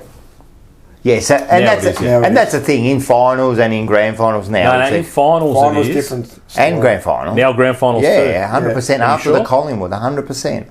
The AFL would have loved that though. It's a payday for them. I know, but it doesn't work, man. Especially after that Collingwood game, man. It doesn't work, man. St Kilda was they had injured players. Like you had to go in the week up. Man, just get a result and that's it. Give them 2 weeks. Oh yeah, all right. We'll play in fucking December. That's all right, Rock. Who's this one? Matt Travels. Oh, the show gets better and better. Well done, boys. Also love the past 2 guests. Oh yeah, from Dubai. Yep. So they've been good. We had if you like them, you're in for a treat this week. Oh, this is. You got 2 of the best on this couch. Well, no, they've had the treat because this is at the end of the show. So yeah, you've had. You said you're in for a treat. Yeah, you already had the treat. Rewatch it. I love it. All right, what about this bloke here? Who's this one? Adam Rollins. What did he say? I remember seeing this guy play up close and was so amazed how clean his skills were. And never fumbled and moved like a ballet. And we're talking about Lance. I'm telling you, man, people that didn't see him, mate, he was a star. I vividly remember him. I caught him at the end of his career. He was a star. And I did tell him that I played indoor cricket against him. Because he used to play at Tomo while he was playing for Carlton. His old man... Yeah, I hit him for 6 and I told him. Yeah, his old man did the paving. His old man did the paving at my in-laws' place in the backyard because he knew my father-in-law from the Layla Footy Club. And Layla boy. My then girlfriend, now wife, arranged for me to get a match-worn Lance Whitnell jumper, which was a chair cover at my... old work in the office for years and years. What, the jumper? Yeah. Uses a chair cover? Yeah, I put it on the back so everyone knew that I was a Carlton supporter. Do you still have it? Yeah. Yeah. It's the Nike one with Maine. The big nice. That's the one thing I'll say. There is nothing better than a Nike sponsorship. Yeah. I don't care what anyone says. The Puma stuff is garbage. I hate it. Yeah, and who's the face of Nike? All right. James. Love the interview. Bring back some of the old memories. Speaking in 99. We'll love a Fraser Brown interview. So would I. One of the greatest moments in football history was that tackle. What do you reckon? All right. Anthony Drew. Bloody tight asses with the alcohol. Can you see the guest one more? Won't you offer him a beer? For fuck's sakes, get get them on to loosen them up. Sorry, I've got this cough now. Now, I want to say something to Anthony Drew. First of all, Vince and Ramo last week, right? Vince has had a major operation. He doesn't really drink at the moment, like. And Ramo doesn't drink. Yep. Doesn't drink, right? So, the nerve to call this show a tight ass when we're the only show that give alcohol and food. That's... Mate, you can't win, mate, because we've had messages that say, "Oh, can you stop eating on the show? It's annoying." It's and now we get, "Oh, there's not enough." So anyway, so the nerve of calling me. Hold on. Salud. Yeah, that's it, mate. That's it. And let's finish off with Mac. Oh, thank you for everything, Rock. The JP has put a smile on my face while having a rough year this year. Personally, it's like Prime Footy Show, but in 2023. Now, I just want to say that's what it's for. Yes, so when you get those messages, we appreciate it, man, and you do. When you get a nice message to say, like, we enjoy it, we look forward to it, thanks for the time, man, so we appreciate it, and we do. We appreciate everyone watching. A little bit of street talk on. That could be coming up one day. A little bit of street talk. Imagine that. Mars out on the street talk. Ooh, that would be huge. After a loss. That'd be awesome. That would be awesome. Be on the cards. Could be on the cards. All right, guys, this has been a big show. Big winners. Thanks for coming. No, pleasure. It's been great. My pleasure. Thanks for to Fab and Michael. Michael, you're off. Yeah, I'm off to meet my brother in Belgium. So that should be. So we might send us some pictures. Yeah, I'll be wearing my Carlton jerseys over there. Don't you worry. All right. Look, is that acceptable to wear the Carlton jersey overseas? No, it's a music festival. Music festival. When I'm overseas, there's two things I've noticed when looking back at photos. I'm always wearing Carlton merch. I don't know why, but it's that sense of I want to show that I'm A, Australian, and B, I don't know whether you do it just to get other Carlton supporters to go, and you do. Mate, I remember I arrived at LAX, and as I was going through customs, I had the Carlton top on, and the TSA agent goes, "Matty Cruiser just did his name." Bullshit. Yeah. Out of the blue. There's over 100,000 people watching that live stream at the time. Oh, sick. He's got the Carlton gear. That's it. I'll show them. So all my I love it, yeah. All the holiday photos, I've always got Carlton stuff on. And do you know what else I find? I'm not a g'day, how you going, whatever. I get overseas, especially in America, I don't know why. I say cheers, g'day mate. Yeah, me too. I say g'day mate more. I don't say it here. Do it here. I don't do it here at all, but overseas I can't help but say mate and g'day and cheers. Cheers is the big one. It's always cheers. I reckon I do, but normally I say a lot of. No, I reckon I do it here. Cheers. I don't say g'day. G'day. No, I don't do it here, but overseas. G'day. Mate. I just call everyone mate. Mate and buddy. I can't get in trouble. I call everyone boss, but I don't mean it in that, that. Like people used to say champ. But now if you get champed, people get offended if you get champed. Now they get offended. Sunshine. Or the Uber driver, thanks boss. It looks at you like... Yeah, that's it. The best is the old wogs used to call you boy. Hey, boy. You can't do that now. Hey, boy. Yeah, that's exactly right. I love that. Yeah. My mum called Kelly girl for the whole time that he knew her. Yeah, that's fine. Hey, girl. A girl. I'm convinced Kelly thought he was saying Kelly, but...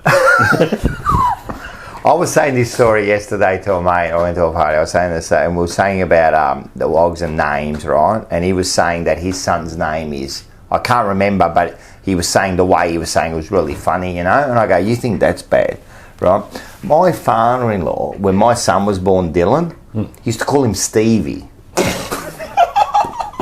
Why? I don't know, but until he was like 3 or 4, he'd go, Stevie. I go, it's not Stevie, it's Dylan. Oh, Stevie. So I don't know, what he thought. So you thought like just getting a few letters wrong, man. He just whatever name, just shut up, and you better. And when I call you Stevie, you better come to me, or else I'll beat you up. Anyway, all right, this has been a great show. Very good show. Thanks for coming, and let's do it next week. Go Blues. Go Blues! Those who own dogs, you know that every time you come back from wherever you went, the dog is happy and it's jumpy and it wants to lick you in the face. Even if you just went to get mail from the mailbox, delight in your return. If you want to take them out for a car ride, they're the first in the car. They don't care where it's going, but they're going somewhere. They're some of the most joyous creatures that live among us. Every single day a dog lives is equivalent to a week of your life. If they only get one day for every week you're alive, they make every day count. I use that as a reminder of how I should live every day of my life.